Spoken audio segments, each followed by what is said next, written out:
Supernatural Dogshit podcast is controversial and confrontational and may cause offense to some. Listener discretion is advised.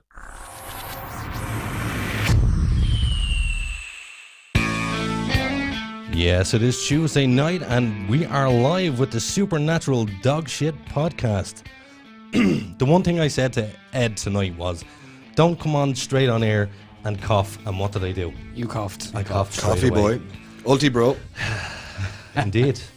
We actually have a lot to get through tonight, so much to get through tonight. We have a very special guest who's coming on about 9:30.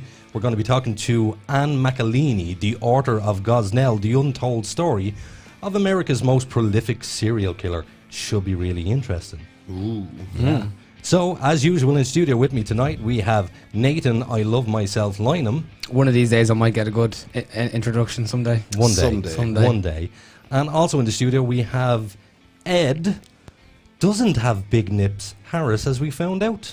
Yeah, big nips. Turns out I have bigger nips than he does. You do? I do. And also we have Richie, who will... Am I going to say a surname tonight? Mr. Richard Quinlan. There we go. Now we can actually... Now you can be involved in the joke. It's like Richie follically challenged Quinlan. I'm not follically challenged. I have plenty of hair follicles. They're just not in the right place. Okay. Well, that's wonderful Depends to know who you that. ask. I'm as hairy as a peeled potato that fell onto a barbershop floor. Oh. Pretty hairy. But then somebody rubbed the top of it. Yeah, I suffer with the same type of baldness as you do, just on top. Yeah, but you're just on top. I'm full male pattern baldness. It's all migrated south. Everywhere? No, you've like a slight monk I do. with no abridgment. I have literally 4 centimetres of a band around the back of my head and the sides. Well, that sucks. I like being bald. I've just noticed there's something else up. You've got a bit of a cut there in your forehead as well. Yes, I do. Yeah. Would you like to explain to the listeners why you have a cut on your forehead? Well, I was sticking on a helmet and there was a piece of broken glass in the helmet. And when I put it on my head, I had Nice. no follicles of hair to protect me. And I got a lovely big scratch right down the middle of my head into my forehead. Have you ever noticed that being a bald man, we're inflicted with the same thing? In the summer, your head gets burned, but in the winter, you have a freezing cold head. Yes, I do. Hair is so essential. And you look like a gimp if you wear a bandana. I've never wore a bandana. Bandanas aren't for white people. No. No, they're not. Nor are do-rags. No. Definitely I wish not. to tell most of the young male population of Ireland this. And snapback caps. Which? Snapbacks are okay. Snapbacks are for gimps, man. Okay. What the hell is a snapback cap? It's the same, you know the hats Johandre wears in Anto? Oh, they're flat peak. ridiculous looking. It's just, what do you do? It's like a scaled up little boy's hat. But I do suppose you're right about one thing. There, in the black community, they can wear so much more fancier clothes than we can wear. Yeah. We wear it, we look ridiculous. They wear it, they look cool. Yeah, like That's where the term hipster comes from. Does it? Because people were trying to be hip and copying the black people's cool style. Well, actually, do you know what? We're going to have to rush through the first half of the show because, as I said, we do have Anne coming on at 9:30. Or for the American listeners, 9:30. 9:30. 9:30? They don't know what we're talking about when we say 9:30. Haven't a clue. Not a notion. Better off. The less they know, the better. Well, it'd be 5:30 over there, wouldn't it? Yes, it's 5:30 over there and 9:30 here. Yeah, but is it Central Time, Eastern Seaboard, Western Seaboard? Well, she's in LA, so... It'd be Western Seaboard. Western Seaboard. Yeah, she's like, it's like 3 o'clock in the morning there. No. It's only like 5:30 there. In the evening. In the yeah. evening. Wow. 4 hours, that's all. It's all on fire. What, Los Angeles? Is All it? Western. They have massive fires. Ask her about it when she's on. Oh, yes. Yeah. Trump is getting into so much trouble over that as well. Yeah, apparently. because it's his fault that they changed all their own regulations against federal regulations and stopped taking care of the forests and clearing the forests. You're supposed to clear them every 2 years. Well, I did hear a story that it's somebody from the lefty lunatics went out and set the place on fire. Probably, just to make Orange Man look bad. I don't... I heard it was all started by someone having a gender reveal party and it went wrong. Well, whatever the sensational Very possible. headline is, I would... Sorry, hold on. A gender reveal party that went wrong. Yeah. Why was there flames involved? Because they used explosives. Yeah, they used explosives, but they were dyed explosives, so it was going to be like a big pink or blue powder blast. It's basically 3 sticks of TNT and a big brick of chalk. That's clever. And you like to fuse and run, and they did it near some bushes and it caught fire. But Right beside some kindling. Yeah, but the thing is, that fire they started got out of control. But at the same time, there was about 12 other people lighting fires. Look, all the wildfires there have been caused by just negligence. Yeah, well, actually now, so this will bring us around to the next part, which is normally where I ask you guys, did anything interesting happen during the week? Well, over to you, Mr. Lynham. Nothing very interesting. I mean, I had a very nice quiet weekend. I washed my car yesterday, and a bird came and took a big It's the law, man. poo on it today. It's bird law. So annoyed.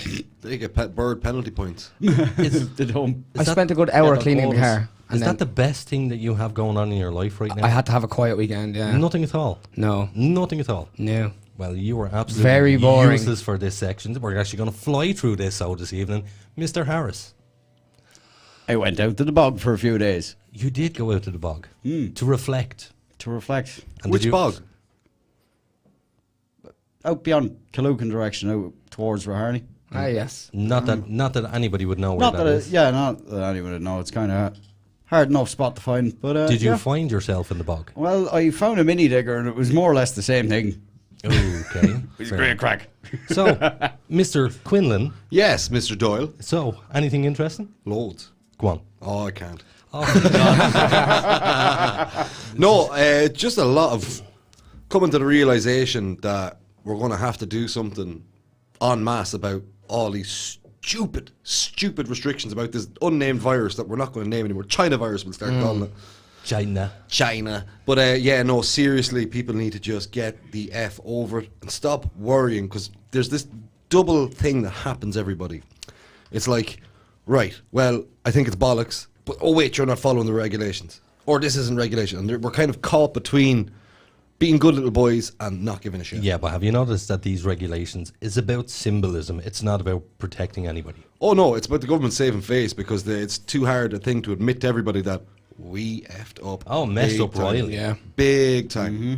It's Big it's time. getting worse rather than better. And with this NFET thing, it's level 1 to level 5. Where's level 0? Where's the Yeah. back you go? Not a word about China and China's coronavirus. It's only our little correspondent that says, well, she got the COVID. And he's the only person that has let the world know that there's still And COVID there. I would also like to point out that we do have bad news. What's the bad news? That our Asian reporter is missing. Yeah. Maybe a bear said, oh, there's some ranch. Quite possible. He attacked a bear because he was hungry. Yeah. And the bear took him out. Probably We couldn't get him on the phone today. couldn't get him on the phone today, so he is missing. We think that maybe the Chinese government may have him. Agent something Wong. Yeah, there is definitely something wrong. Definitely. Yeah, Poor so, guy. so I'm waiting. Come on. Who's going to do the honours? Of what? Ah, Oh, yeah, fine. yeah, sorry. Ed, you do it this Aidan, time. yes. Did anything interesting happen to you? It's funny you should ask. Something funny did happen. What is that, Aidan? So, actually, Richie didn't hear this story. Yay. So, I was driving over the bridge, you know, the one up the... Without having an accident. without having an accident. And two women were frantically waving me down. And I was like, what the hell is going on Mad here? for some cock. Until I had to slam on the brakes because there was a guy lying in the middle of the ground. I Unconscious? was like, yeah, unconscious. Oh. I was like, oh, crap, I better get out and deal with this. So I got out. It turned out that the guy was atrocious drunk. Like, really, really, really drunk. So I said, the hell with it. I picked him up, put him into the back of the car. Oh, Like, bad literally move. had to... Yeah, I know, well, wait till you hear what happened. Put him into the back of the car, drove down to the Garda station, and the guard came out and he's like, well, we best call an ambulance for him. You know, he's not in great condition. So I said, right, fine, fair enough. Over an hour. Oh, yeah. I was an hour waiting outside the Garda station. Yes. Not only that, while I was in the Garda station, it turned out that he vomited everywhere, all over the back of the car. Yep. Then he pooped all over the back of the Oh car. my God. Did he drop trow, or did he just... Oh no, it was just an evacuation of liquid from yeah. Because you And are you able to claim damages against this man? No, not at all. Why would I do it? I actually felt really bad for the guy I wouldn't. because for the entirety of it, he was unconscious, but you'd get the odd. Was he a young guy or an old guy? About 23, 24 Oh, years yeah. of age. Very young. But it got to the point where he was dry reaching so much that there were tears rolling down his eyes, but his eyes were closed. You thought he was going to Yeah, die? yeah, yeah. But I promise you, when the guards called the ambulance and they eventually got there after an hour, because I don't blame the guards. Did you ask the ambulance where they came from? No, I didn't. Always. Why? Just for your own general interest, to see how far they had to travel. Because I'd be privy to a few bits of information, and I'd say one thing, that you could be in Mullingar and have a heart attack and the ambulance is coming from Sligo. That's right, yeah. Or you could be in West Cork wrapped around a tree and the ambulance is coming from Limerick. Well, it's happening more and more. It's not the actual people driving the ambulance's fault. There is a shortage of qualified paramedics, there's a shortage of ambulances, and there's a shortage of funding and interest from the HSE. Well, it took over 20 minutes for the guy to get out of the car because the ambulance men were saying to him, "Come on now, bud, come on, we have to go. But they just couldn't bring him around. He was just unconscious, Oh yeah, that was it. very bad state. They didn't want to take him out of the car. I had to take the guy out of the car. There's so much protocol involved in them putting their hands on him. I had to literally put my arms underneath him and drag him out of the car. While he was pukey. Full of puke, full of crap. Yeah. And I had to lie him on the stretcher. They wouldn't even put him on the stretcher. Yeah. I done that. Yeah. Not a thank That's not you, right. not a goodbye, nothing. Because these people are probably flat out sick to their teeth of Teeth of dealing with these this shit. idiots. Yeah. Now, in fairness, I do think that he was at the point of there's drunk, there's funny drunk, and then there's dangerous drunk. Like Angela's ashes drunk. Yeah, Yeah. and that's where he was. Yep. I do think that he was at the point of alcohol poisoning. Yep. He was, because I mean, to evacuate your bowels and your stomach. I think there was more than alcohol at play there. Probably. Yeah. Probably, but it was sad to see. But I do believe I done the right thing, and that's actually something I wanted to bring up with Ann this evening. Was there is a cost to doing the right thing? Always. Like clearly, I got a car You got full a car, of yeah. poop, Question. and puke. Yes, If you'd got there and there's two guys waving you down and there was an unconscious woman in the street, would you have even laid a hand on her? yes, and I know that is really stupid of me to do, but yes, and I have done before. Yeah. But what I would have done in that situation is drag them, sit them upright, or put them in recovery position, assess their state, ring the guards, let the guards come there and wait and do all the waiting. Yeah, see, I just didn't want to leave this person in the middle of the road. Well, Where- you could just drag them over to the side. where they were was a very precarious position, and he had fallen off the path and busted his head open. I'd pull them off the road to relative safety and then wait for the guards. So, But even they'd take their time coming, hoping that he'd just get away from you. Yeah. Because it's a massive problem.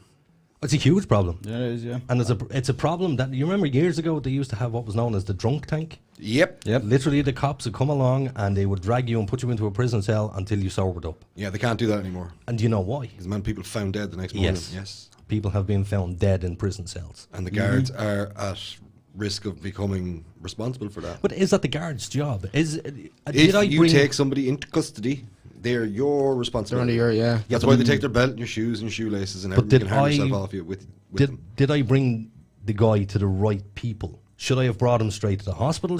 Or the guards? If you brought them to the hospital, you'd just be making a massive problem for everybody in A&E. And that's one thing they've noticed when COVID and all these things came in, was there wasn't an A&E full of reckless drunks every Saturday night. Well, I feel sorry for the guy. All I know is his name was Ryan. That's all I know. Shout out, Ryan. Yeah, Shout out, Ryan. Hope you got better. We hope you're okay. If you're listening, man, lay off. Yeah, you were just trying to do the right thing, realistically. Yeah. But you got You're- you got the But consequences. I literally got shit on. Yeah. Yeah, there's a cost to it. There's a cost of doing the right thing. And that will bring us neatly to our next section. Which we'll have to fly through. We have the fly through. So No, we're doing good. you have to make sure now these headlines. Again, we are going to judge the hell out of you. Judge me. You've like 4 solid ones. Just 3. So over to Nathan for weird headlines from around the world. Weird headlines from around the world, bringing you the strange, the dumb, and the funny. Brought to you by Nathan Lynham. Mr. Lynham. Thank you. So, my first one, the headline is California woman dreamed about eating engagement ring, woke up, and she really did. No reaction there whatsoever, Brennan. That was a terrible one. That's lame. These might be getting worse then. These are getting really Well, terrible. that's like- the point. At least you can out me, so. Yeah. So, That's like dreaming about eating a giant marshmallow and you're chewing on a pillow. Yeah. I've never once been able to dream of eating a giant marshmallow. That has never once crossed my mind. Yeah, but like say it never crossed her mind to eat an engagement ring and she went and did it. Yeah, I'd say your dreams are dark and sadistic anyway. I once pissed all over the bed and my missus. I was having a dream. Oh, you dreamed that you were peeing. I dreamed that I was in this big, like, underwater, like, underground cave, and there was lovely waterfalls. Yeah. Lovely mosaic bathrooms, and I was walking waist deep in water and relieving myself in the waist deep water. And then you woke up. I woke up to peed in- slaps in the face off my wife after pissing all over her in the bed and myself. Did you have boxers on? Was there protection? Or No, was I it don't. I just sleep completely So it naked. was just spraying. Yeah. Hold on, did she wake up? She woke up. And what happened? She woke me up. She woke up to a pool of wee-wee. It was a river of piss. Oh, Did wow. she do what most people would do in a situation like that and scream and shout and do the whole what the? No, she actually woke me up quite gently, but then started slapping me in the face once I was away. Yeah. Very, very considerate of her. So you did get beaten. No, I wouldn't call it beating.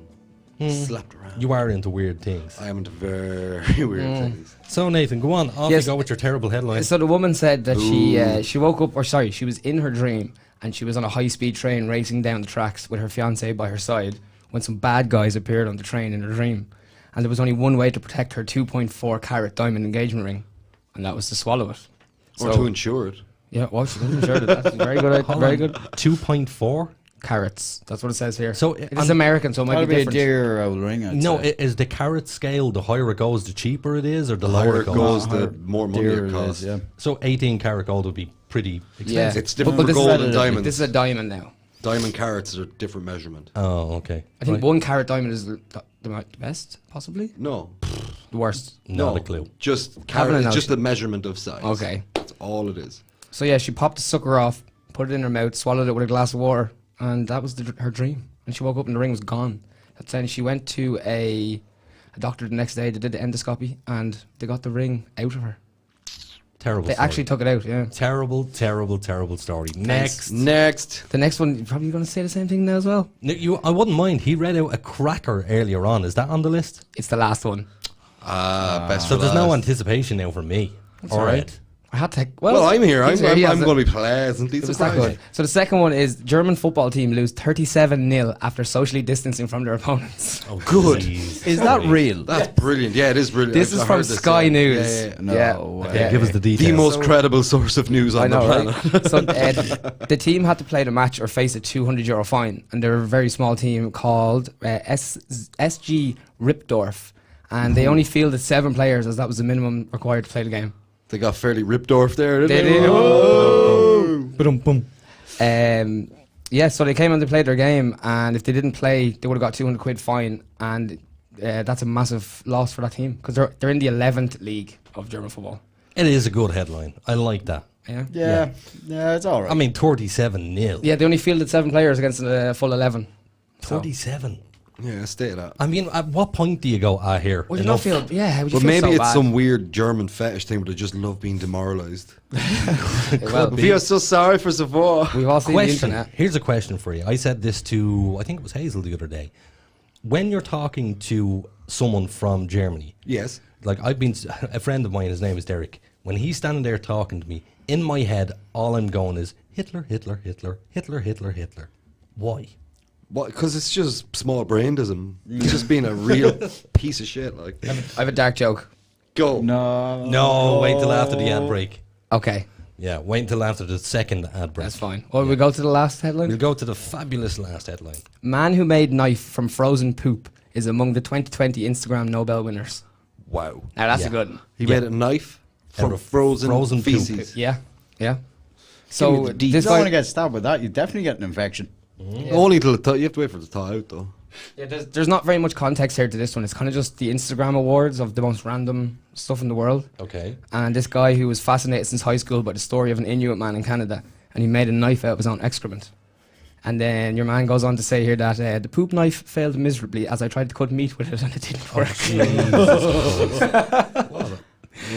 Yeah. Is there a picture of this poop knife? No, there actually isn't. Oh. I'm sure if I had gone looking, I could have found it, but Did he try it on calluses on your feet? I'd say it would have melted away. Some sauteed feet. Oh, sauteed feet and sauteed poo knife. This I think this episode is end up going to be called the poop frozen knife. food knife The poop episode. knife. Yeah. Oh, actually, and we So wha- it's not a bad headline. while we're just moving away from his terrible performance this evening, a word from our sponsor, socialqr.xyz. Is that the place that gets all your social media and puts it in one easy to Yes, use it place. is. How did you know that, Richie? It's very convenient. You knew 'Cause this. I've heard a lot about this social QR. Yeah. And it gives you little QR codes and then you boom and you're there. Yeah, That's it. We came up with a great idea for it. We did come up with an idea for it. Go on, you explain. So you could like have all your QR codes for your porn and keep all your porn in one place. Oh, and nobody knows unless they have a QR. Exactly. Nobody knows. And here's the thing: you can share that with your friends. Yeah. I can just send you an image of the QR code. Then you Yeah. open your QR Yeah. scanner on your phone. Because Yes. you know, So, like, so did you watch that one last night? Yeah. because you know when you're using your own browser and you'll use incognito mode for when you're Yes. going on that stuff. There's no more using incognito. Just store it all in one place. You could put the QR code on your bedside locker. So every you time could you get print into it bed. out and stick it on the back window of your car, and somebody with a bit of curiosity and a QR code scanner could just be like, "What's this?" Brilliant. Or you could go and put them over other QR labels on really essential products. Like That's the just one. say you work in like a warehouse. You're a genius. Walking around Tesco and you just see, oh, I'm not a genius. The fine people at Social QR. QR.xyz Yes. There. Scott and Corey, thank you very much. And anyone who wants to give out to us, they could text or WhatsApp to 085 2727 212. And also, if you want to like and share our video, you're more than welcome to do so. And as usual, we will pick out a comment or a like that we like and send them a goodie bag. And go check out the website, If we find Supernatural one we Dogshit. don't like, what do we do? We find them, hunt them down, and kill them. What else would we do? Yeah, I suppose it seems fair. Yeah, so Nathan, go on. You do your social media stuff Oh, well, there. well, you guys kind of beat me to it. We're on. You could go check out the website, supernaturaldogshit.com. Ow! Aiden did some nice work on that recently. I did. Yeah. What I did, I put up news on the website. So we have like a running news feed now for.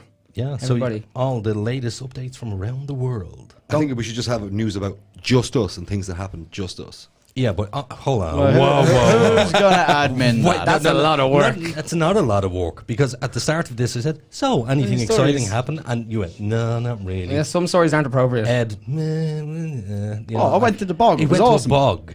It was awesome. Richie has loads, but he just can't explain it on air. No. I played a wild game of poker, but I just can't talk about it. Ooh, what you win? Nothing. Oh, you did win something. I know what you Lots won. of this. Yeah. No, he Yeah. lost something. Did well, you? His dignity. Yeah. Was it strip poker? No, thank God. Did you explain about the podcast to these people? You No. did. You did. I may have mentioned slightly. did. They are they're actually a married woman couple, lesbian couple. Oh, very But nice. I don't want to go into it. Nobody does. We had a great night.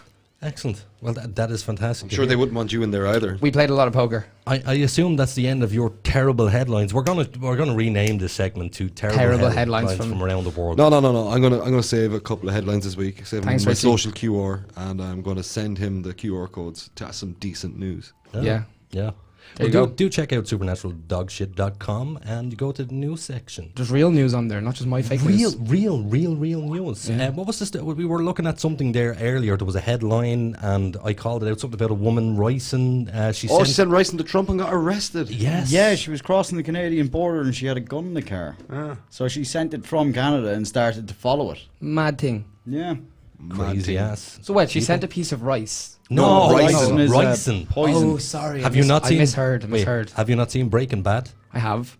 Ricin. Yeah. The poison he put in the cigarette. You get Ah. cold-like symptoms, and then boom, you're dead. Bang, you're You're dead. gone. Unlike COVID, where you get cold-like symptoms and it ruins everybody's economy and makes co- everybody miserable for 6 months. COVID's not real. COVID's not COVID is very real. Okay, yeah, And that's misinformation. You know what Sorry. else is very, very real is the fear-mongering and absolute Yeah. bullshitology that goes along with it. I know, but all you're doing right now is giving it some fuel. No. I want to get everybody on the side of, let's just say the two middle fingers to it. Let's just go back to our normal lives.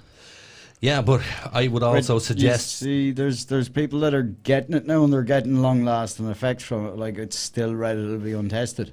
Yeah. We don't know what sort of elements can develop down the line. But with this what thing I yet. Especially if we all jump onto a vaccine that nobody's got any real research on either. I would suggest, though, that people do obey government guidelines. They are there Yeah, for a for reason, sure. even if you disagree with them.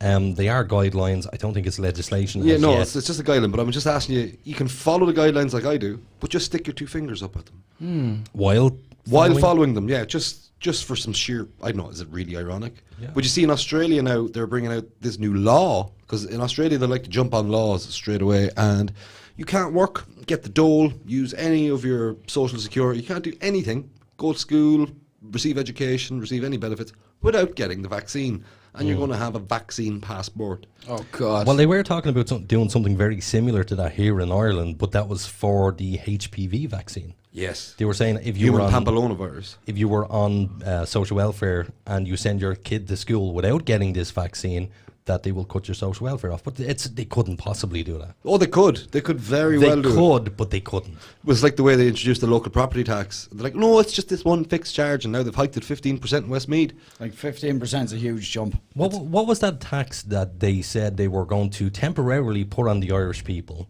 and then eventually take it away? During the recession. Universal social charge. The universal social charge, that's the one. That's the USC on your payslip, yeah? That's still there. That's still there. Why in the name of Christ is that still there? Because they were getting money off you. They're not going to not get money off you. Do you know where VAT came from? Value added tax. Probably from just, give them that. Pull No, out their arse like they do it was everything there to else. cover the costs of the bubonic plague. What? That's what it was Oh, yeah, we're going to introduced. get a new There was sweet new Corona tax then. something like 8%. or Corona something. tax. Yeah, like That's what VAT is. And it VAT's eventually built up and up and up until Like we're the at tax. the, 21, 23%. Should we Yeah. window tax in this country for a very long time? And Yeah. we have the What was that roof tax as well? greenhouse tax. What do they call it? The carbon emission tax. Oh, yeah. We have a carbon emission tax. So when you Where's buy that money a going? litre of So, fuel, right? what bank does the environment bank with? That we're paying it off? The bank of assholes. I don't know. The big invisible bank where all the money goes. Yes. Yeah, where's it go? Even if you just look at it, right, they're going to sell you a litre of diesel, right? Per 1 litre of diesel, there's 2.3 kilograms of CO2, right? So they tax you for selling you the CO2, then they're going to tax you for making it. Well, did you see the Joe Rogan podcast with Elon Musk? No, Yes. I don't watch other podcasts, just this one. Did you Ooh. notice when Elon Musk started talking about the carbon emissions, he started to cry? Why? Watch it very carefully. He got so upset about the way we're leaving the world for the future Yeah. that he actually started to cry. But there's dudes that made the carbon catchers and nobody cares. Nobody wants to give them money because it kind of ruins carbon tax for everybody. It does. So, Nathan, you have any comments over there? Yeah, I've got two, believe it or not. So, Fierce Pox is here. Hey! Fierce Pox. And he's here to save me. He says the Instagram Nobels are gas. So, thanks, Fierce. Thanks, Pierce. I'll take Noble that. gas. Hey. And JJ's here too. On the JJ Shonkin. And that's all I've got for Did the he, but minute. did he say anything? Who? JJ? He said WTF, but I can't remember what that is in relation to. No idea. Probably one of the headlines. Probably. Because they were so great. Probably the poop knife. Might be the poop knife. That's a definite WTF moment there. Like, Don't forget, if you want to get in touch with us, you can text or WhatsApp to 085 27 27 212, or just go on to Facebook or YouTube and you can leave a comment there. We will read them out. Best comment or best pick gets Supernatural Dogshit. oh, if goodie someone bag. sends in a titty pic, they can win straight away. It depends. Is it male or female? That's controversial. Oh well, There you go. You didn't think that. I think one we out. all know what I mean. Exactly. Well, it looks like we're going to have to take our first ad break. And I know we don't usually take an ad break at this hour, but we're going to because we have to make a quick call to Ann Mcelhinney. I have to get the surname right because McElhaney. it's so Irish and it's spelled weird. Say the spelling for me. I can't because I just wrote it down in the way it looks to me. So it is. Oh, I have lost it. No, You it's have lost it. McElhinney. What? Ann Mcelhinney. Mcelhinney. McElhinney. McElhinney, like Mac. Out Yeah, of, Yeah, but it's not MAC, it's MEC. no, MAC is his nickname, and his second name is McElhinney. Yeah, and the book is also by Flem McAleer. Yeah, that is her husband. Flem. Well, Yeah. her name's McLeany. Could be. Or McCliney. No, think no. it's Do you know the best thing to do? Ask her, Ask her straight out. So we're going to go straight to an ad break, and we will be back to you in about 5 minutes and See you 5 Bye. seconds.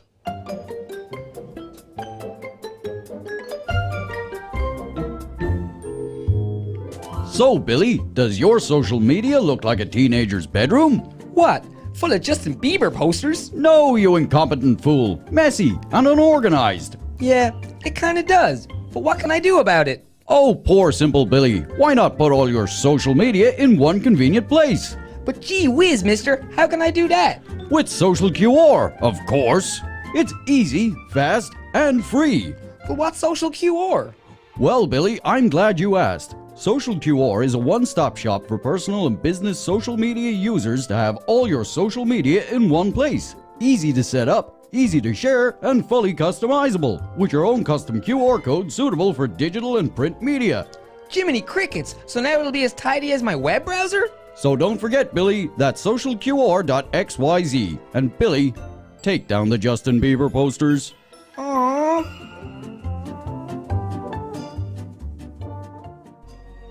Every day, Richie has to drive 2 miles to bum tobacco from his friends. With your generous donation of only $19.20 a week, Richie won't have to sponge from his friends. Text Richie to 5210342 759126089 so we can finally tell Richie to piss off. From its rich traditions beginning when the first AM radio transmission was broadcast in the year 1900 to present day, where radio is still the most listened to form of media and the #1 source for people of all ages to enjoy their favorite music and discover new artists. Sure, the technology has changed, but the concept has stood the test of time throughout history.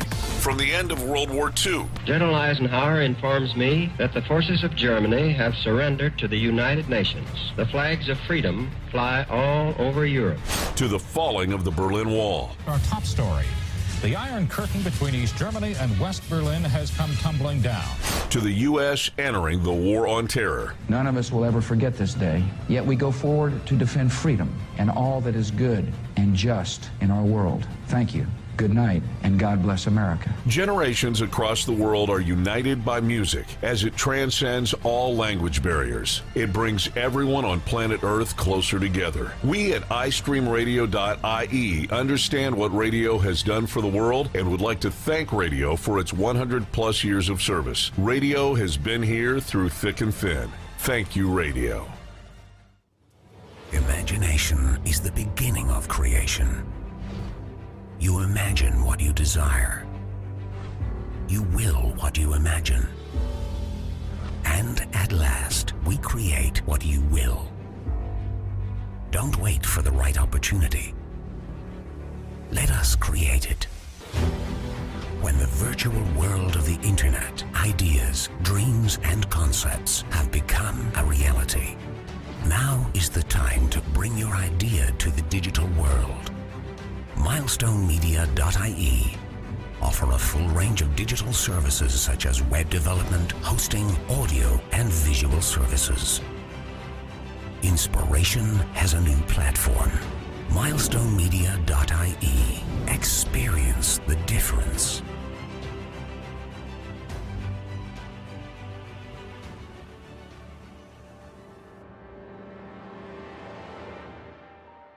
Hello, Supernatural Dogshit fans.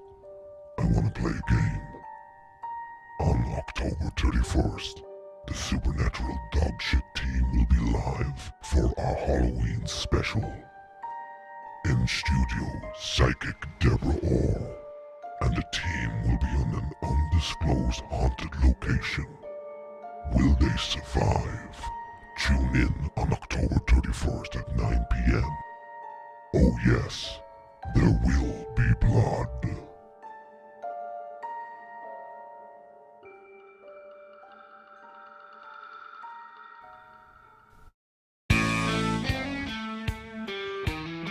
Yes, and welcome back to the podcast here with the guys. Now, I'm so excited for this next part, so I have all the other guys muted at the moment, because on the line we have Ann Mcelhinney. Ann, am I saying the name correct? Yeah, that sounds very good. Mcelhinney or Mcelhinney? McElhenney. Mcelhinney. So I have been, actually one of the guys here did pronounce your name correct. I got it totally wrong. Ann, I'm going to fanboy on you a little bit. I've been looking forward to this all day. I have spoke to politicians in my lifetime. I've spoke to movie stars.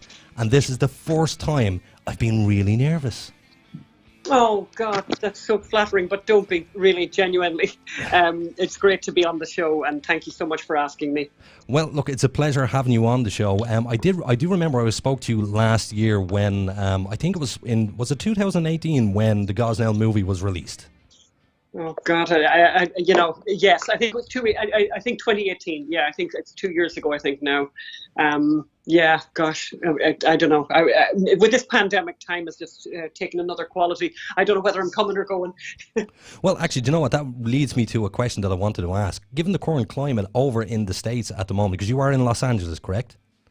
I am, yes. So with the whole George Floyd, Black Lives Matter, COVID, unemployment going through the roof, what is the tension like over there? Because here we see it on the news, and I don't know whether we're getting the correct representation of what it's actually like over there. Yeah, well, I mean, funny, it's not too bad here in Los Angeles now, but we've had everything. It's been one of the, we've had plague, we've had rioting and looting. We've had wildfires. I mean, it's like, what's going to happen next? We had a thing called murder hornets, literally, some kind of fly that was really dangerous, So it's been, I mean, it's a very, very specific year. And now, obviously, Ruth Bader Ginsburg died on Friday, which has created another level of tension. And obviously, there's a lot of expectation here that we'll be back into a rioting and looting situation because of the death of the Supreme Court Justice, which creates a vacancy on the Supreme Court. So it's definitely a very tense time. A lot of conservatives actually are leaving California because it's just become really difficult to be here. The political tension is terrible among communities that prior to this possibly got on a lot better, but suddenly the stakes seem very high. It does seem to be very, a bit of a powder stressed. keg at the moment, and it's like any small thing will just set people off. The area that you're in at the moment, now, have you seen any rioting or looting, or has it been relatively safe? Yeah, we've had all of that. We've had all of that here. Yeah, I mean, I'm in Venice Beach, California, and we've had all of that. There was looting in Santa Monica. There were protests here in Venice. We didn't have looting here, but a lot of the businesses around the corner from here were very nice neighborhood.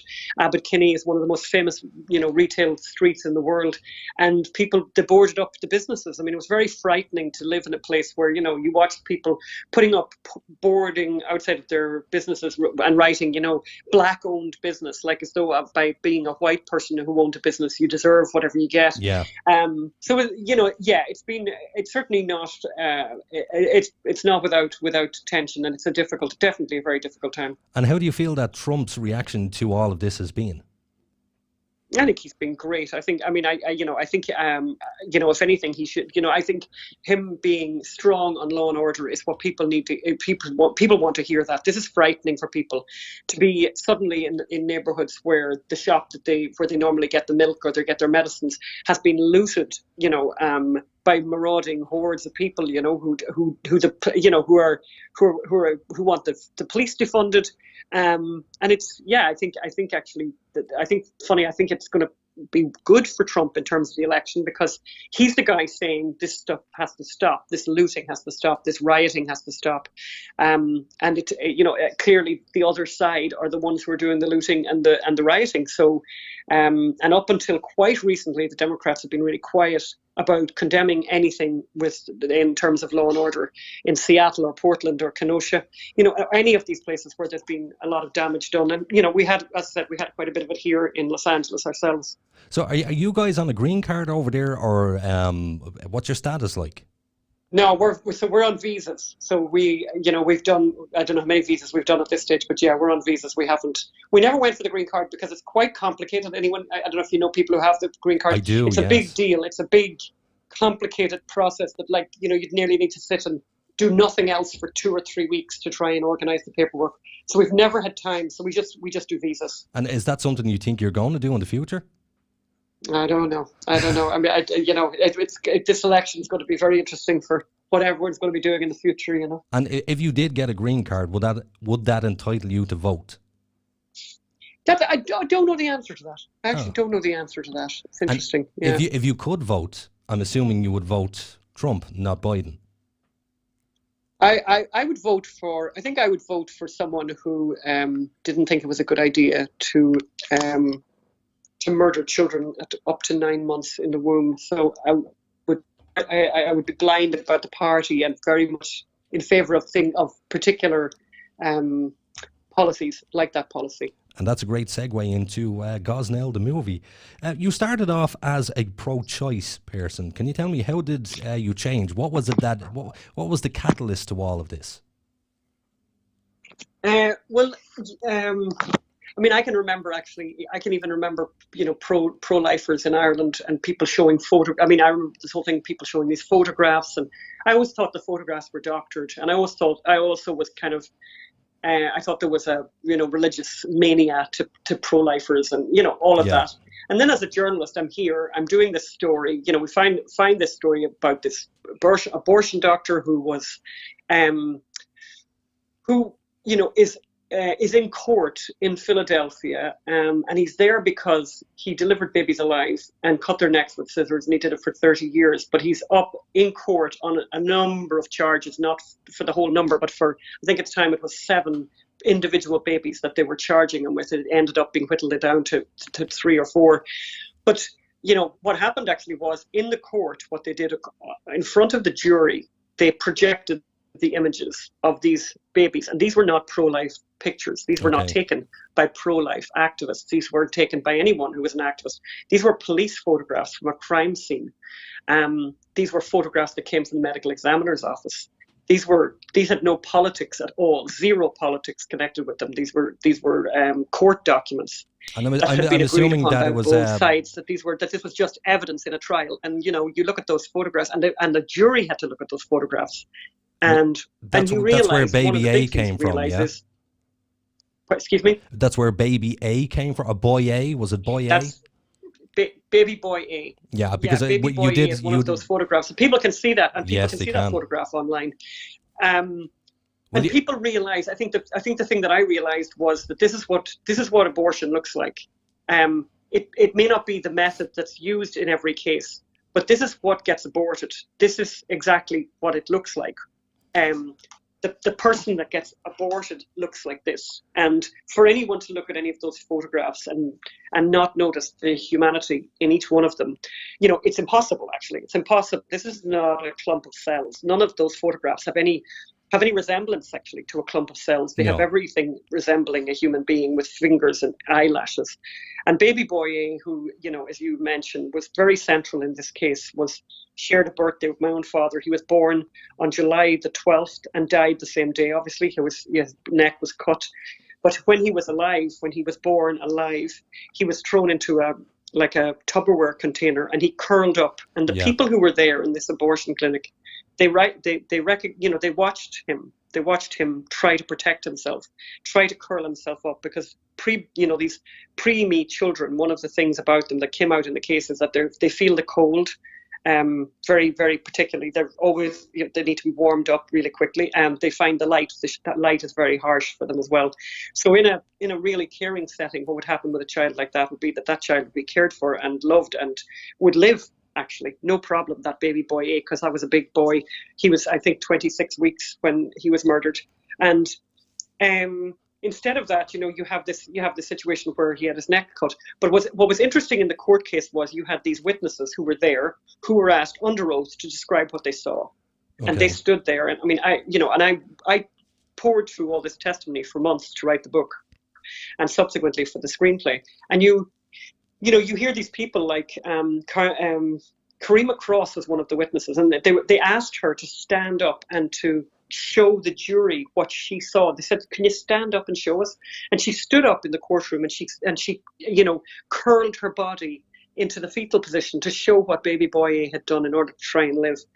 And the jury were stunned. I mean, the jury were flabbergasted. And the jury, by the way, had been very carefully hand-selected to not be pro-lifers. They wanted them to be either neutral on abortion or pro-abortion, so that they give this guy a fair shake in the sentencing.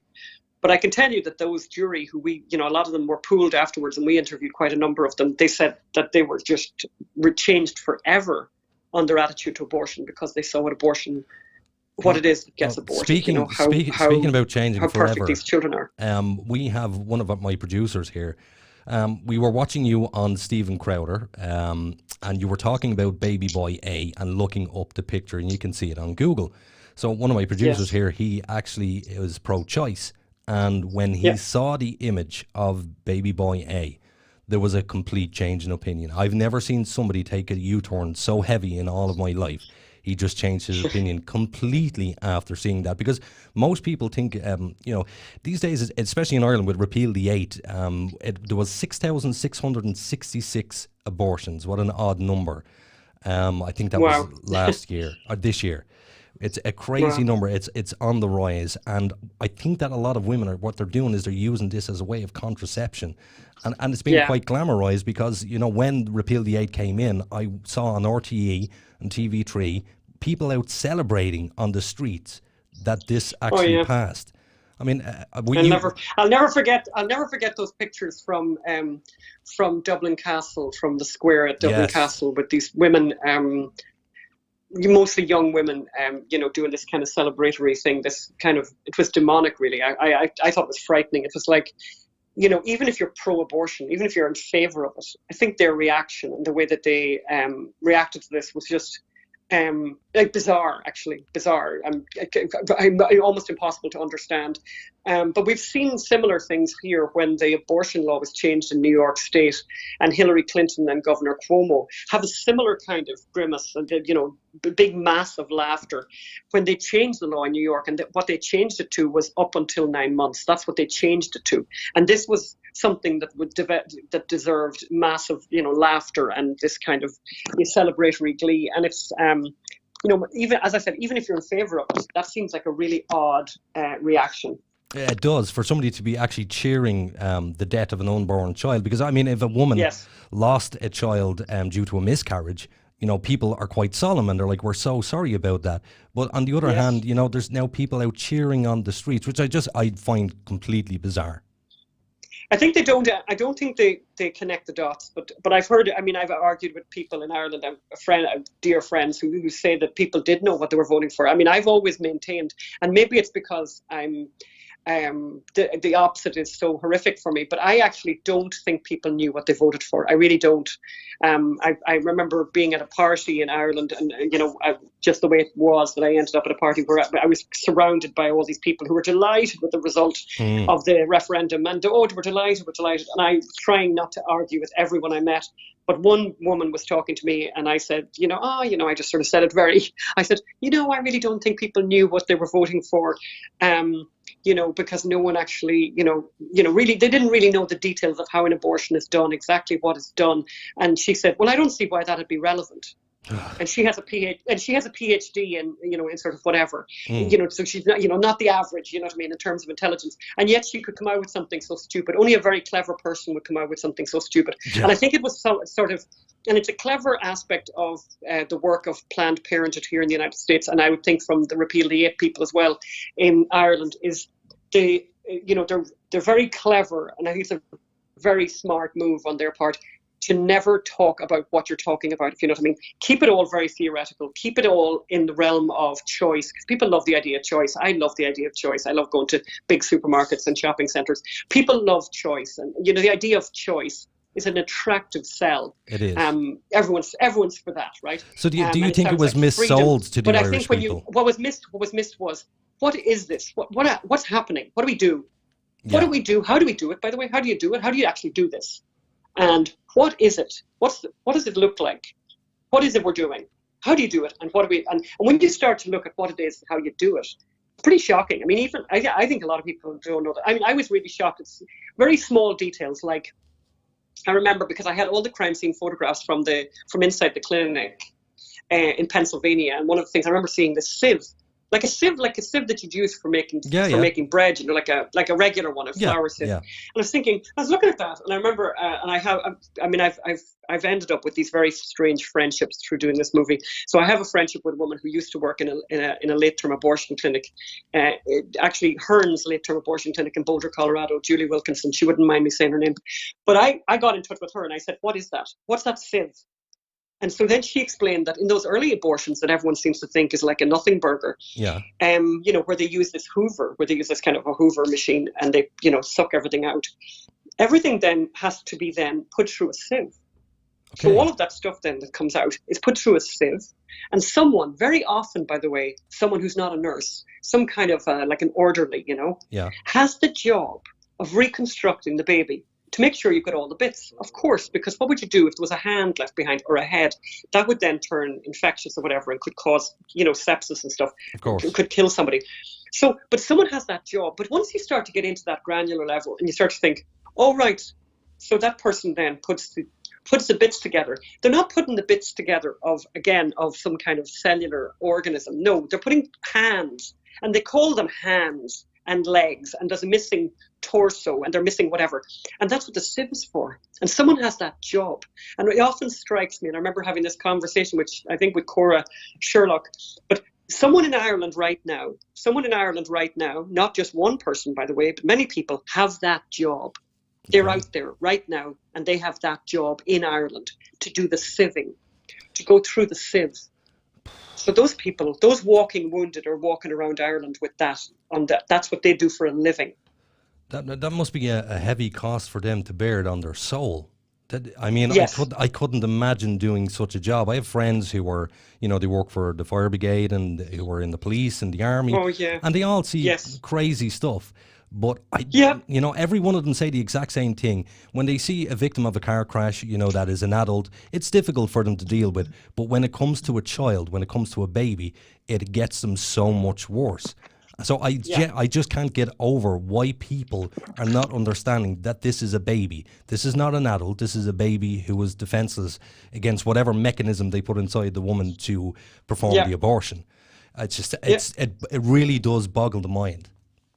Yeah, and it's, as I said, I think if it was an appendectomy, if this was an appendectomy, like or whatever else you have, gallbladder thing, if it was one of those, it isn't, because they try to. The argument is that this is just like getting your gallbladder out. This is just like getting an appendicitis, because it's something you don't want inside you, and you need to get it out, just like an appendicitis. Well, if it was, then why don't you just get into the nitty-gritty of it? Why don't you just get into the details? Why don't you tell us more about the details of exactly how do you achieve this? And for me, and maybe you can correct me if I'm wrong, but I thought that was missing in Ireland. Of course it was. No one was describing it. Describe it to me now. For example, in the Mater Hospital now, what's going to happen there? What is going to happen? What implements are you using? What instruments are you using?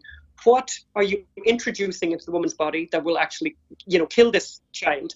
And by the way, and it is a child and it is a baby, because why is it that people talk about children and babies when a person is pregnant, and then they don't call those same words when the person is going to have an abortion? And surely, it's not in this vocabulary is not in the eye of the beholder. It's just true or it's not true. You don't go around saying to people, how is the zygote doing there? Yeah, exactly. Or how is your clump of cells? How are you? Oh my God, look at you with the clump of cells. No one says that. No, it seems we've changed nomenclature. Pardon. No, it seems that we have changed nomenclature that, we're expected to use. These days, I was only listening to a radio show, and there was a topic saying it was insensitive to ask a woman if she was going to have a baby, just in case she's ever lost a baby. And I'm thinking to myself, I'm sitting there thinking, okay, so it's insensitive to ask a woman if she's pregnant, but it's not insensitive to have an abortion or to support a woman that's having an abortion. There's mixed signals being sent out, and there's nobody clarifying. You're dead right. There was a couple of guys in O'Connell Street, they were hanging posters up showing exactly what happens, and they were removed by the police. Oh, of course, yeah. You wouldn't want anyone to be armed with the truth, And that's what happened to me. That's and that's why I think the film was so important and significant, because people have been changed by it. I've seen it myself many, many times, and I've had letters from people, all kinds of letters, extraordinary letters from people saying, "Oh my God, I just never knew." And it's very gratifying, by the way. Over 1 million people have seen the film so far. Excellent. And hopefully it'll be on streaming. It'll be on Netflix eventually, we hope. Well, that's actually what I was going to ask. More people will see it, and then more people will see it. And the truth is very compelling. And we don't change anything. In fact, the only thing we do in the film, if anything, is we actually downplay it. At some points we downplay what happened, because we thought if you said exactly what happened, people would think it wasn't true because it's so awful. Well, there's a question for you. Why hasn't it come to the cinemas or even on TV in Ireland? Is that a licensing thing or? It's kind of complicated. I mean, we have a distribution company, so they're in charge of foreign sales and stuff like that. Yeah. But I hope it does. I hope it does someday, because it certainly doesn't. The film doesn't age. And we made it in a very timely way. We made it very quickly after the events had happened. But I think the fact that this happened, this isn't from another century. This happened this century. Yes. It happened in a very progressive place. It happened in Pennsylvania. It happened in a very progressive town, Philadelphia.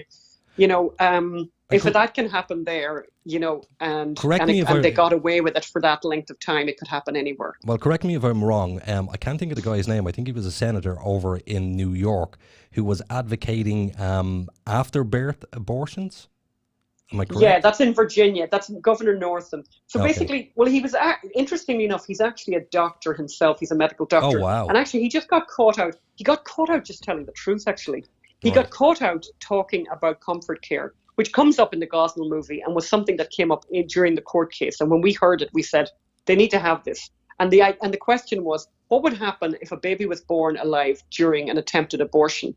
And they asked an abortion doctor this on the stand during the Gosnell trial. And when we heard this testimony, we said, that was the main reason we made the movie. We made the movie for this very purpose. And she said, we'd give them comfort care. And then the defense lawyer said, what's that? What exactly is that? Well, we keep it comfortable. Eventually it'll pass. So eventually it'll die. We'll just let the baby die, basically. So they won't intervene. They won't do any medical intervention. They'll let the baby die. And that's what Governor Northam then described in an interview. He described, but he wasn't advocating. He was actually describing what was already law. Okay. So this is what already happens, is that they let babies die.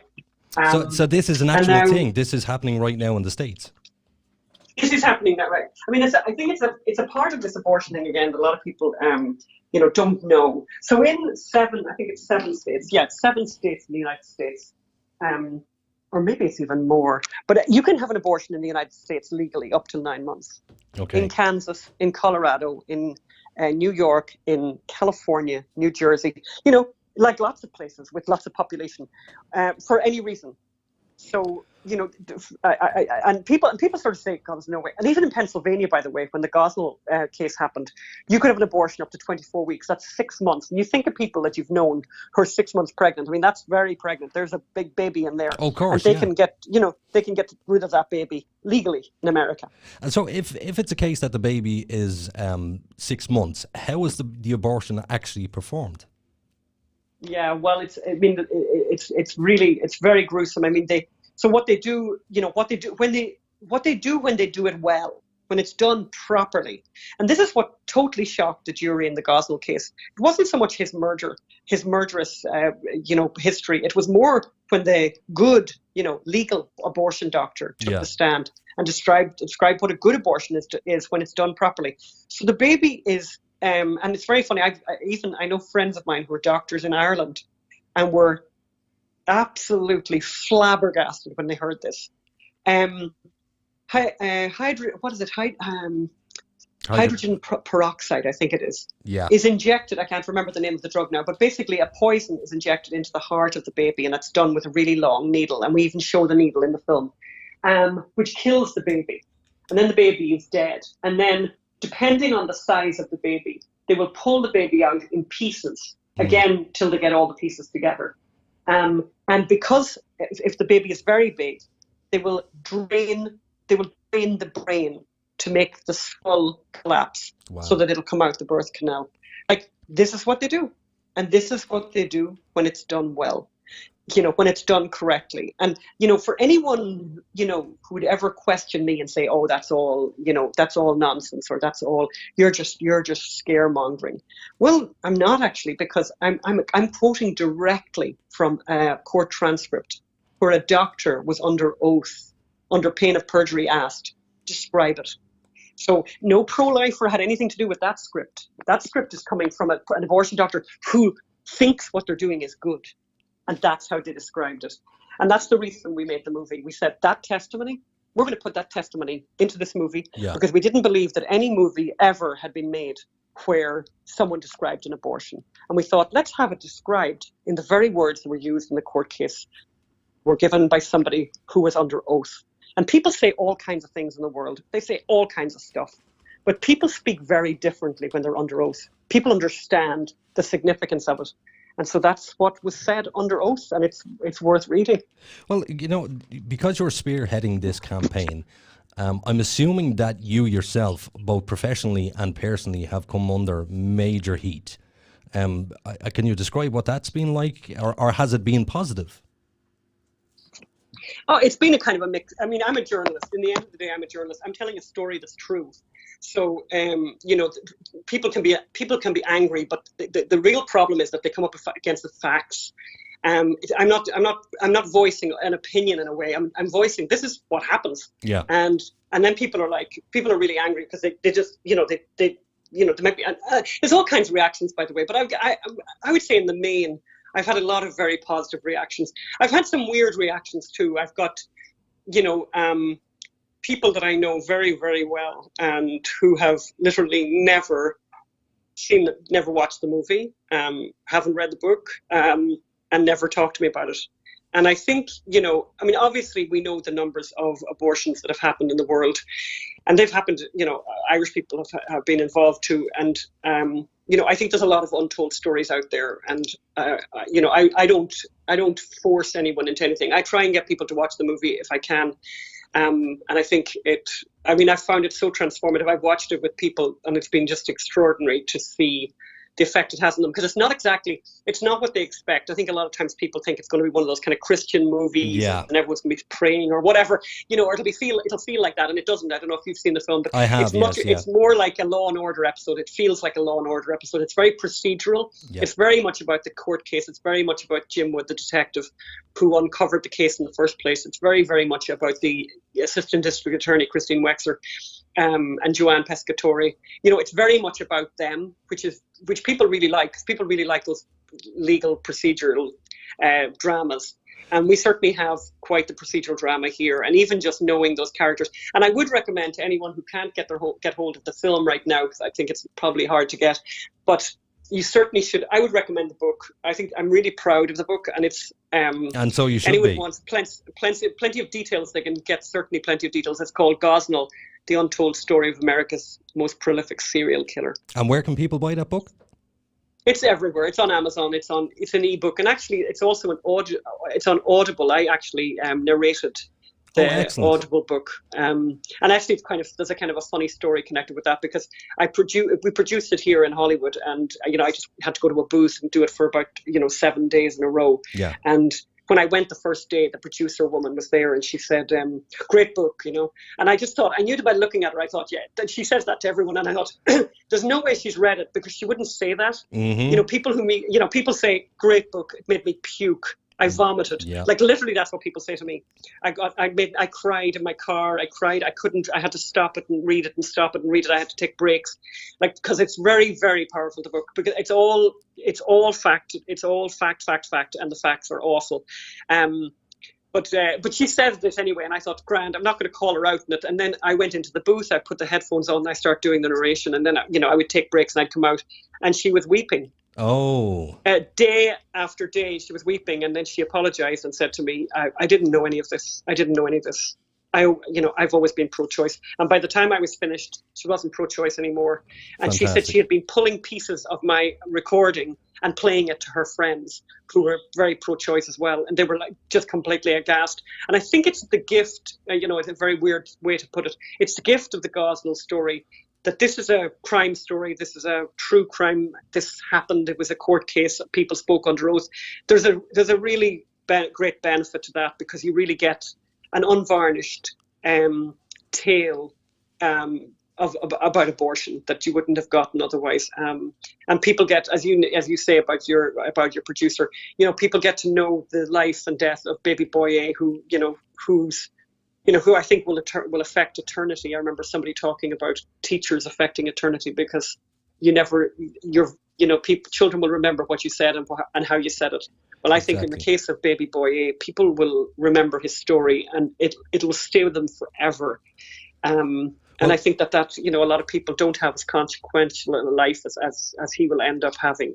Well, we're just and nearly he is remembered. We're just nearly running out of time here. But before you go, Anne, there's just something I want to share with you that just before the ad break I shared with the guys here in the studio. And it was a story of during the week, I was driving down the road and there was a man lying in the middle of the road. He was absolutely atrocious drunk. He had fallen off the path and 2 women were flagging me down, asking to help out. I put the guy in the back of the car. I drove him to the police station. He ended up vomiting all over the back of the car and he ended up pooping in the back of the car. So the reason why I'm saying this to you is because I was standing at the side of the car and I was thinking to myself, look, you done the right thing. This guy clearly needed help. But there is a price to pay for doing the right thing. Do you believe you've paid any price for doing the right thing?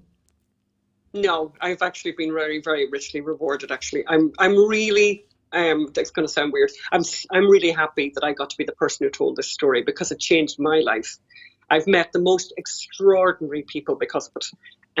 It's changed everything, and I feel very privileged. I think the job of the journalist is to tell the story. Just tell the story. Even if you don't like the story, tell the story anyway. A lot of journalists in America did not tell this story. The story did not get the media attention it should have gotten because they didn't like the story. They didn't like what it said about abortion. I feel like it's a gift from God that I was here and that Phelim and I were here and were able to get to tell this story. It was a privilege. Because this is important. This is incredible history that needs to be known, and it's history changing. I mean, we're now going to have a very interesting situation in the next 5 weeks in the United States, where we're going to have a replacement for Ruth Bader Ginsburg, and a change potentially in the power balance at the Supreme Court, and a potential overthrowing of Roe v. Wade. So, the stories like this have had a very big, significant impact on all of that. And do you believe that there's actually a potential to overthrow Roe v. Wade? Oh no, without a doubt, it will be overthrown. It was very dodgy, even from a constitutional point of view. Forget about the content. From a constitutional point of view, it was very weak law, and even people who supported it say that. But overturning, people need to remember, overturning Roe v. Wade it's big. It's very big, yes, but it's not huge. What happens then is the vote will go back to individual states to decide what they want to do.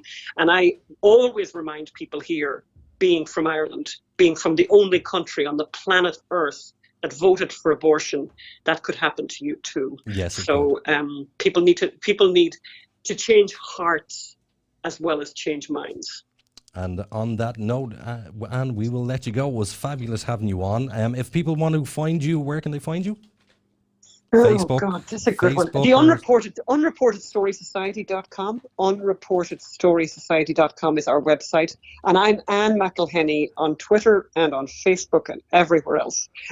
And I would encourage all the listeners to send Ann as much love. She's doing a wonderful job, and it's been fabulous having you. We're going to go to a break. Thank you very much for coming on the show. God bless. Thanks a million. God bless. Take care. Bye bye. Bye bye. Bye bye. Bye.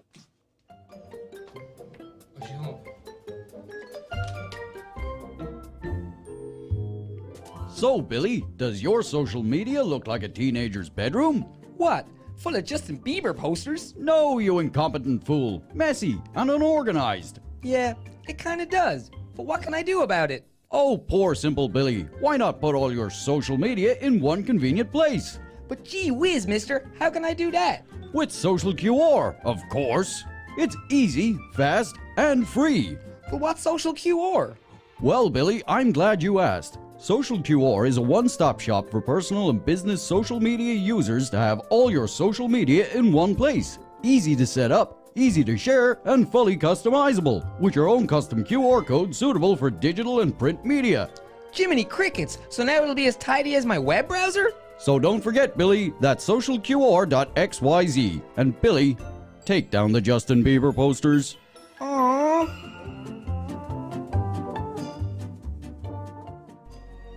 Every day, Richie has to drive 2 miles to bum tobacco from his friends. With your generous donation of only $19.20 a week, Richie won't have to sponge from his friends. Text Richie to 52103427591268089 so we can finally tell Richie to piss off.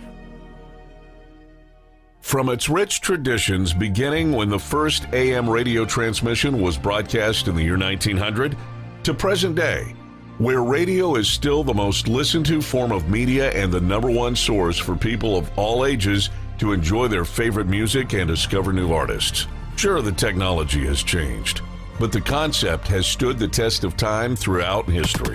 From the end of World War II, General Eisenhower informs me that the forces of Germany have surrendered to the United Nations. The flags of freedom fly all over Europe. to the falling of the Berlin Wall, Our top story. The Iron Curtain between East Germany and West Berlin has come tumbling down. to the U.S. entering the War on Terror, None of us will ever forget this day, yet we go forward to defend freedom and all that is good and just in our world. Thank you.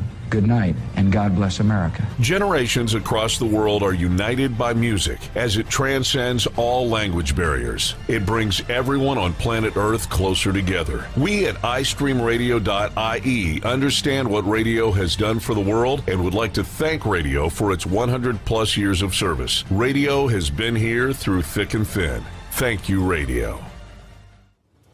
Imagination is the beginning of creation. You imagine what you desire. You will what you imagine. And at last, we create what you will. Don't wait for the right opportunity. Let us create it. When the virtual world of the internet, ideas, dreams, and concepts have become a reality, now is the time to bring your idea to the digital world. MilestoneMedia.ie offer a full range of digital services such as web development, hosting, audio, and visual services. Inspiration has a new platform. MilestoneMedia.ie. Experience the difference.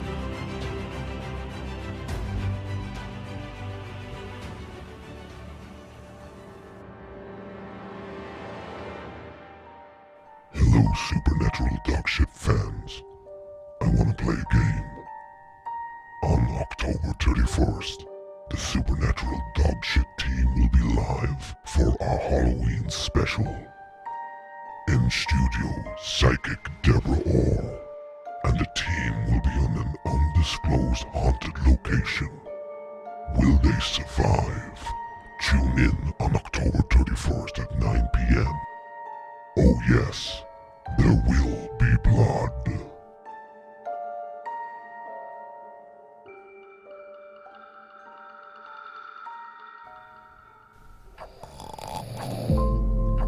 This is Henry.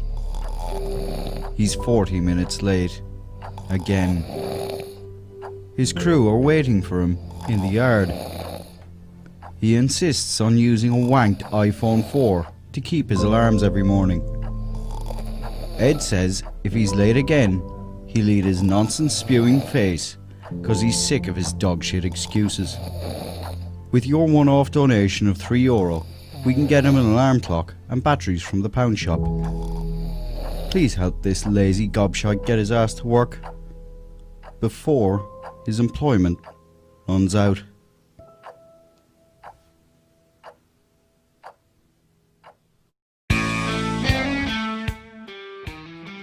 And we are back. Ow! Yeah. That was good. That was awesome. It was very grim, but you know what? So informative. Yeah. Thanks, Anne. We didn't get to talk to you, but thanks for coming on. Yeah, and fair play to you for coming on the air. So, you know, there was one of the things that before I went on air with Anne, one thing I noticed, I was reaching over to the board, and as I was reaching over, I was literally, my hand was shaking. Yep. Because I genuinely was that excited about speaking to Anne.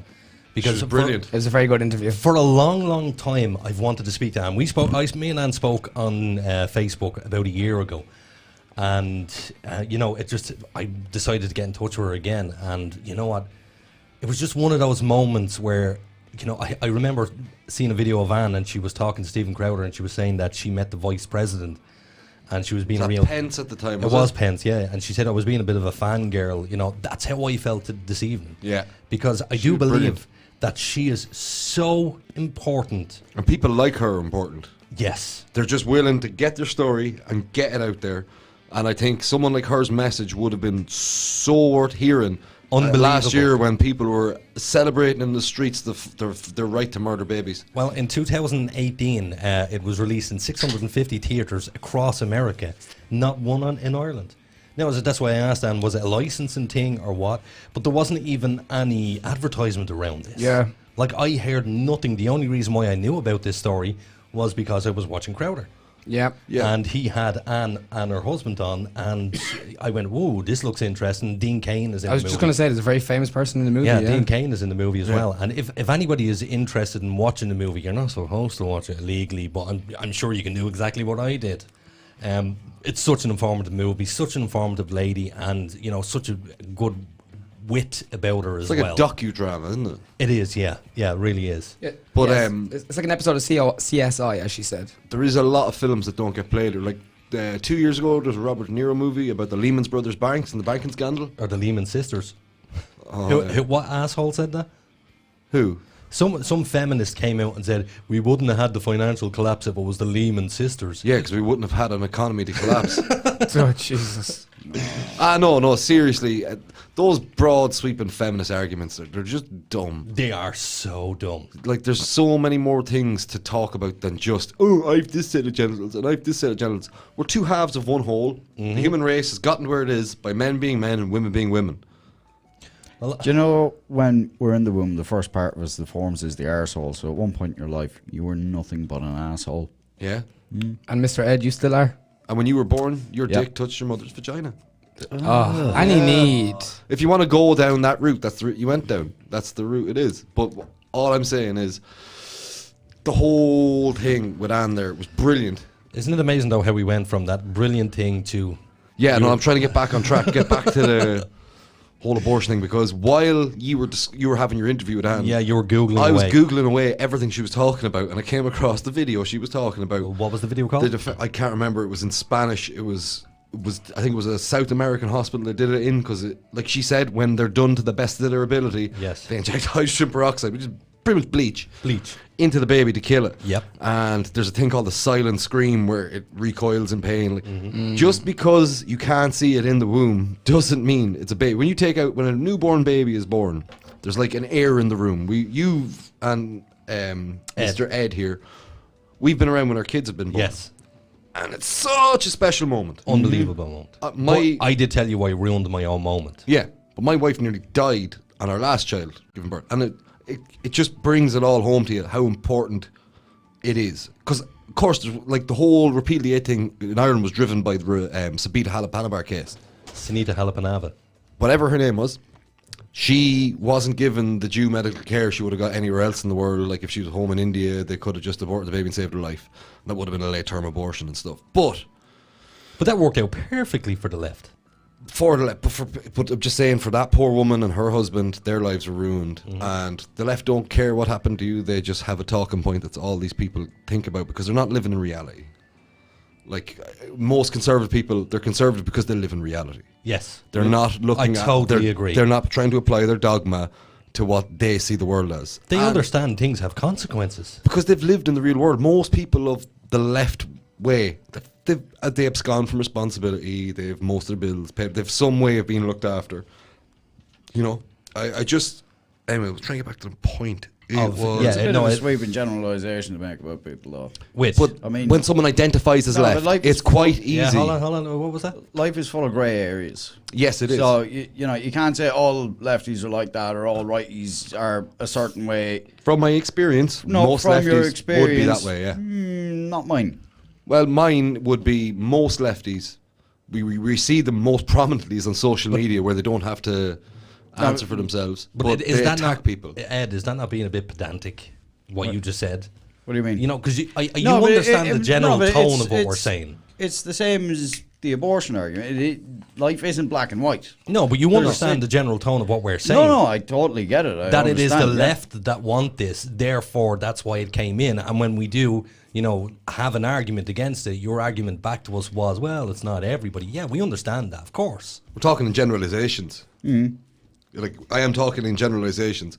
And people, like, most people left-brained get pregnant it would be one of the first thoughts is, oh, get rid of this. I don't want this responsibility. I don't want to be a parent. I don't want to have to raise this child. And it comes back then to, well, why didn't you practice contraception if you were so scared of having a baby? Why do you have to go and deny somebody else their right to life now? Isn't it? But here's the thing. It's like AIDS. It's the most easiest thing to avoid. Don't put a dirty needle in your arm and avoid, unprotected sex. That's how you avoid AIDS. Yeah. It's very simple. And if you want to avoid having a baby, use protection. Go on the pill. Whatever it takes. Ed took a nice sip of his vanilla chai. Yeah, but accidents do happen too. Accidents do happen, of condoms course. do break. Yeah. There's can be drunken nights when people have sex, and it just happens. Yes, but is that... It's not really that much of an excuse, though, is it? No, it's not. definitely You have not. to face the Yeah, it's consequences. definitely not. Yeah. People say and do things they'd be thinking sober just because they're drunk, and they think it's acceptable because they're drunk to do these things. For sure. And what it would be like me going out to the pub tomorrow night, even though I don't drink, getting bladdered drunk, starting an argument with a guy, waking up the following day going, I started a fight with him, I better shoot him in the head. That's the way to deal with my problem, is to kill him. Yeah, eradicate the problem. Eradicate the problem. And that's what they're doing. In the most extreme way possible. And there's no other extreme past that. I think killing, but I think it goes against us as mammals. To kill your own. No, but to kill any infantile, like we look at puppies and we think puppies are cute because they're small. We're programmed to think this is something nice, so we take care of it. You look at even criminals. The hardest of criminals, when they come across a child, they give a child a chance. They will talk to the child like it's a child. Always, yeah. Like, they probably stab you to death, but when they're talking to a child, it's like, how are you, buddy, or whatever it may be. Mammalian instincts. And that's what it is. It's biology. And even in prisons, the lowest of the low are the paedophiles. They're open. Always. It's open season on them. Rapists and paedophiles, they're the lowest of the low in prison. Yeah, they're always kept separated, yeah. Yeah, because they will get slashed and stabbed and bet. And this is by the big scumbags. By the big scumbags, yeah. But even down to rape, if you go into somewhere like Mountjoy and you're in there for rape, you're sure to get a hiding. Oh yeah. Because, there's certain things that are off the table. You can rob someone's house, you can rob a bank, you can murder someone. Mug an old granny, you can murder somebody. Yeah. But you do not touch a kid and you do not rape a woman. Simple as. Because you can accidentally murder somebody, but you can't accidentally rape a child. Yep. That's a perfect point. Like, I could be robbing your house armed, and shit, I pointed the gun at you and it went off. That could be that's you said, Joy, but yeah, hands up, I'm going to jail, I killed that person. Yeah. But when there's other devious things going on, especially like what came out with the whole Epstein thing and stuff, I think it really kind of woke everybody up. And then when you see people, again, on the left coming out to justify paedophilia, to try and say, well, look, it's a sexual orientation, how do we help these people? And, unfortunately, it is an orientation. It is, right? But I can orientate you to the ground. Well, let's say, I think you and I have had this discussion. We before. have, man, he's a moon. If there was a magic pill that you could give to a paedophile, rather than incarcerate them, rather than murder them, yes, would you give them the magic pill so they would, obviously their predilection would be to an adult rather than a child? Yes. But when you're talking about people who fly to an island that facilitates exclusively, those people need to be rounded up and made an example out of. Human behaviour. We bring back the stocks, even for these lousy politicians and the local property tax. I don't know about making examples of people. It's always worked throughout human history. I don't know, because unfortunately what happens is you end up with a witch hunt. A witch hunt, yeah. That's it. That's exactly what happens. It is, and then you get guys that aren't paedophiles being accused of being paedophiles, and that they get dragged down and their lives destroyed. Isn't it amazing though that you can if you go out and rape a woman and you go to prison, you will get your ass absolutely handed to you. You will get slapped around the place. And yet you can murder somebody and you kind of get high-fived for that. Yeah. Even though we've just said there only a couple of minutes ago, the taking of a child's life is but horrendous. It's a child's life. It's the whole fact that when you an adult murders another adult, there was two adults involved in that situation. We have this weird thing that once you turn 18, it's like, all your special privileges have been removed. You're now one of us. But even when an 18-year-old dies, it's tragic. The younger you are and you die, it's tragic. And also because we're mammals. And the older you are. I feel sorry for old people and kids. That's where my... Did you feel sad for Ruth Gator Ginsburg when she died? Ruth Bader. Whatever? No. RGB? No. She had a long, fulfilling life. She was the first woman Supreme Court. She lived a long, fruitful life. She was on the way out for quite a while. And I love that the two lads are going, who? No, I know who she is. I am. She was the one ruled against the Native Americans there with the Dakota pipeline. Look at him with his brain on tonight. Everybody's very witty tonight. What you don't know about me, Phil Library, man. I think, lads, that deserves an awkward silence. Well done. Just about that Dakota pipeline. Do you know that someone paid, And we just lost all the viewers. someone paid those, funded the protesting going on because they owned stocks in the train line that ran the oil. So they'd fill up all these big containers on trains and run them. And what the other guys were trying to do is get a pipeline to stop the train being used. So it's going through Native American land. I have a ploy here. And that's what they did. They abused the Native Americans yet again, and they played themselves. Well, back to the abortion thing. Oh yeah, sorry. So, when we were sold the idea of abortion in this country, I personally believe, and we so weren't does sold Ann, it. The women in this country were sold it. and some of the men, the white knights. The white knight, yeah, but we all know what a white knight is like. Yeah, but see, then again, though, I'm like, dude, the white knights, did they believe this crap, or are they just doing this to get laid? It's not even to get laid. It's some weird, sick kind of It's some sort of beta male psychosis. It's not even psychosis. It's just a psychological state where they're so subversive that they will do anything to win the approval, just to feel like a good little boy. That's what white knighting is. That's not what a man does. No. The man does what Ann done. Ann has the biggest balls out of every one of us in this room. She does. Yeah. She has huge cojones for doing what she done. We measured last week. I think I have bigger balls. No. I think Aiden won. I won that. I won that competition. Yeah, I have one comment here from Dee. She says, very educational conversation this evening. Education is the key to change. Yes, it is. Absolutely. Thanks, Dee. Thanks very Yeah, much, I'd like Ray. to give a shout out to Dee, Martin, and I think Roisin's gone now, but they're out there in the bog, walking away. Oh, good stuff. They're getting signal out in the bog. Surprisingly good signal. Oh, It's not really bog weather, is it? They're in the bog right now. Well, we weren't doing bog things. We were Just out on the bog being hippies. yeah, pretty much. Bog hopping. And don't forget, if I'm you being want to damn get, good at it too. if you want to get in touch with the show, just text or WhatsApp 085 27 27 212, or you can go on to Facebook or YouTube and leave a comment there. Yes. Just get in touch with us. Say what you want. We don't mind. You can call us assholes. You can tell us what you think, or you can show your support and pop over to Ann's Facebook or Twitter page and give her some love. Show her some love for spearheading such an amazing campaign. So the mis-selling of abortion in this country. Yeah, big deal. And who was it? Which was Fianna Fáil or Fianna Gael? Fine Gael were taking the glory for it, but I mean, it was activists that have been going for 20 years straight trying to get that through. I forget how Fianna Fáil felt about this. See, the problem They is kind of just sat in the back and shut their mouth throughout. Did they? All of that. Yeah. What about the Feiners?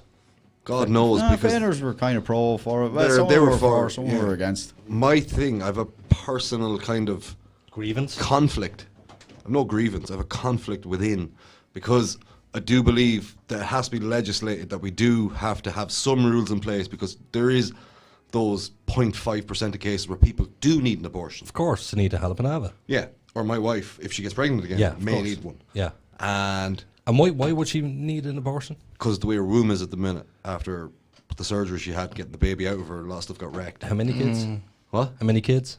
3. So 3 kids messed her up. Well, no, the last one really, really done some business on her. Oh. She was frank breached.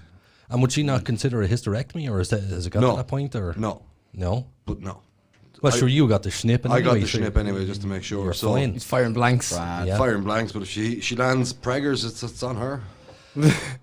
Who just wheezed? Me. Was that you? It was a laugh. Oh, was It it? was kind of a... I was about to say you took an inhaler. Because you can't get her pregnant. No. If somebody else does, that's on them. That's a controversial But the conflict I have inside is that it has to be legislated for. And there's a lot of young women in this country, especially with the whole rise of 4th and 5th wave feminism now, and absolutely redonkulous political correctness. But even the old ones fell for this crap. Everybody fell for it Everyone because does. it pulled on their No, heartstrings. not everybody. And they dehumanized babies because they can't see them in the womb. And that's just a clump of cells. It's not. Second fertilization occurs. That's a person on the way.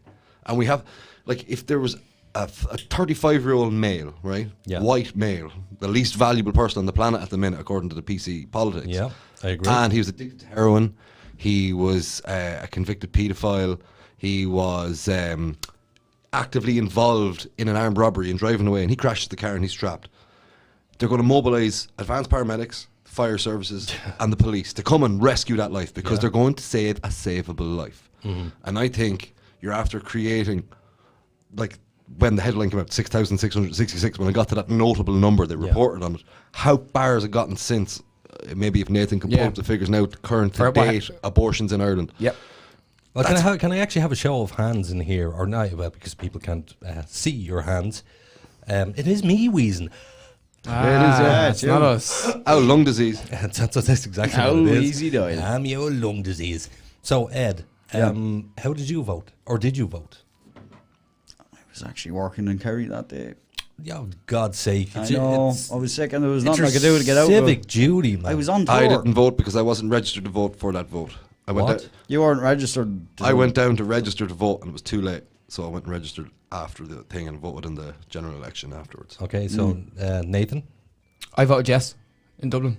You voted yes, so you were pro-choice. Yeah, at the time. Yeah, I would have voted yes. Where does your opinion lie now? It still does up to a certain time. I still think there should be a choice, like for a rape victim, even. No, bullshit. The child didn't ask to be murdered. But the woman didn't ask to be raped. No, absolutely not. But which crime is biggest? Killing a person or raping a person? But how many people are we being denied now?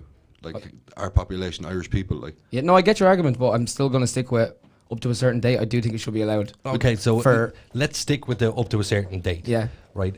I gave you a very funny example earlier about Daniela. Do you remember? I said, I'm bigger than Daniela. She's much smaller. So is it okay to kill her than it is me? Because it's just a matter of size. That's all it is. She's just a clump of cells. Yeah. We're all clumps of cells. Technically, yeah. So what's the difference? There isn't really. So if there's not, then it is better than bringing a child into a world that the parent doesn't want it. But maybe like that child's the next Mozart. And making the woman go through the pregnancy. But life is subjective. Like just because on paper you think their life is justifiably bad, that maybe they don't have an epiphany the second they hold that child in arms, which you do. When you hold your brand new baby, it's like something comes over you. Yeah, yeah. It's amazing. Let me ask you a question, Nathan. If you, first off, do you believe in murder? No, of course not. I do. So then how yeah, the you'll call this murder. Yeah, but then if you don't believe in the taking of another person's life, an innocent person's life, how can you say it's okay for a woman to choose to do that very thing? It's I don't know. It's a contradiction. It is 100%. It's a thing in your head where you don't see it, you can't see it, so it's not as bad. But like the images that you showed me in the videos that I've seen, it is an awful, awful thing. Yeah. But I just think there should be a choice. There should be a choice in every aspect of life. But like that's the thing, you're playing God. In a way, yeah. Yeah. You're interfering with a natural process.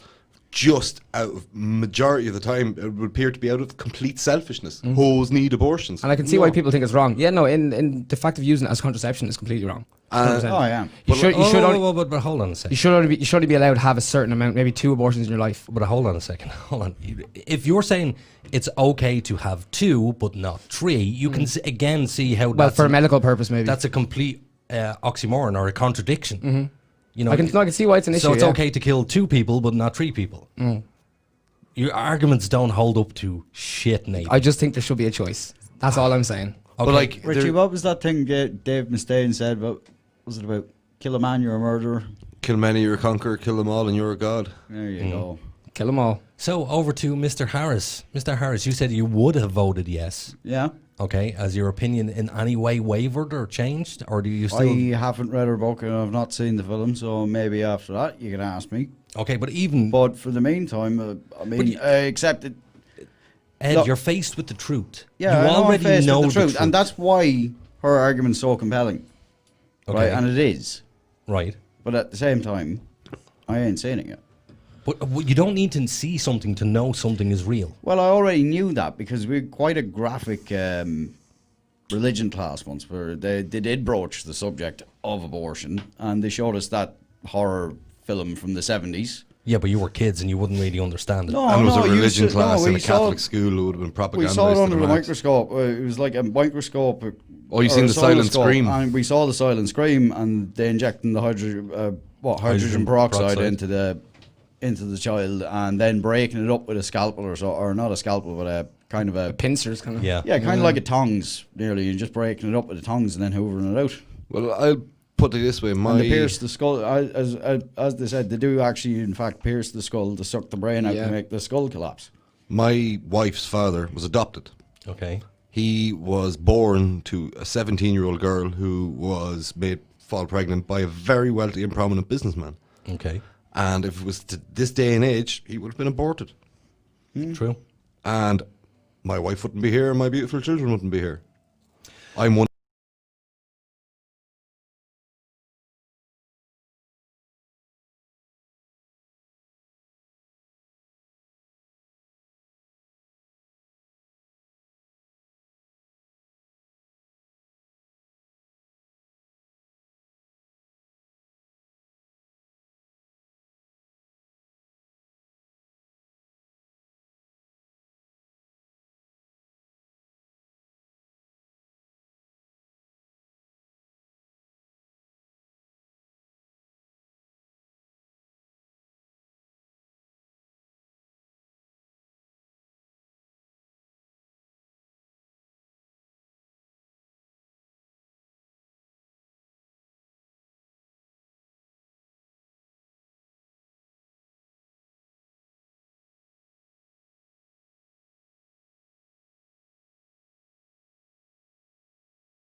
produced, but not No, being sent over. What everybody's buying at the minute is what's sitting in warehouses, and warehouses are clearing out. Yeah. Car forecourts are clearing out.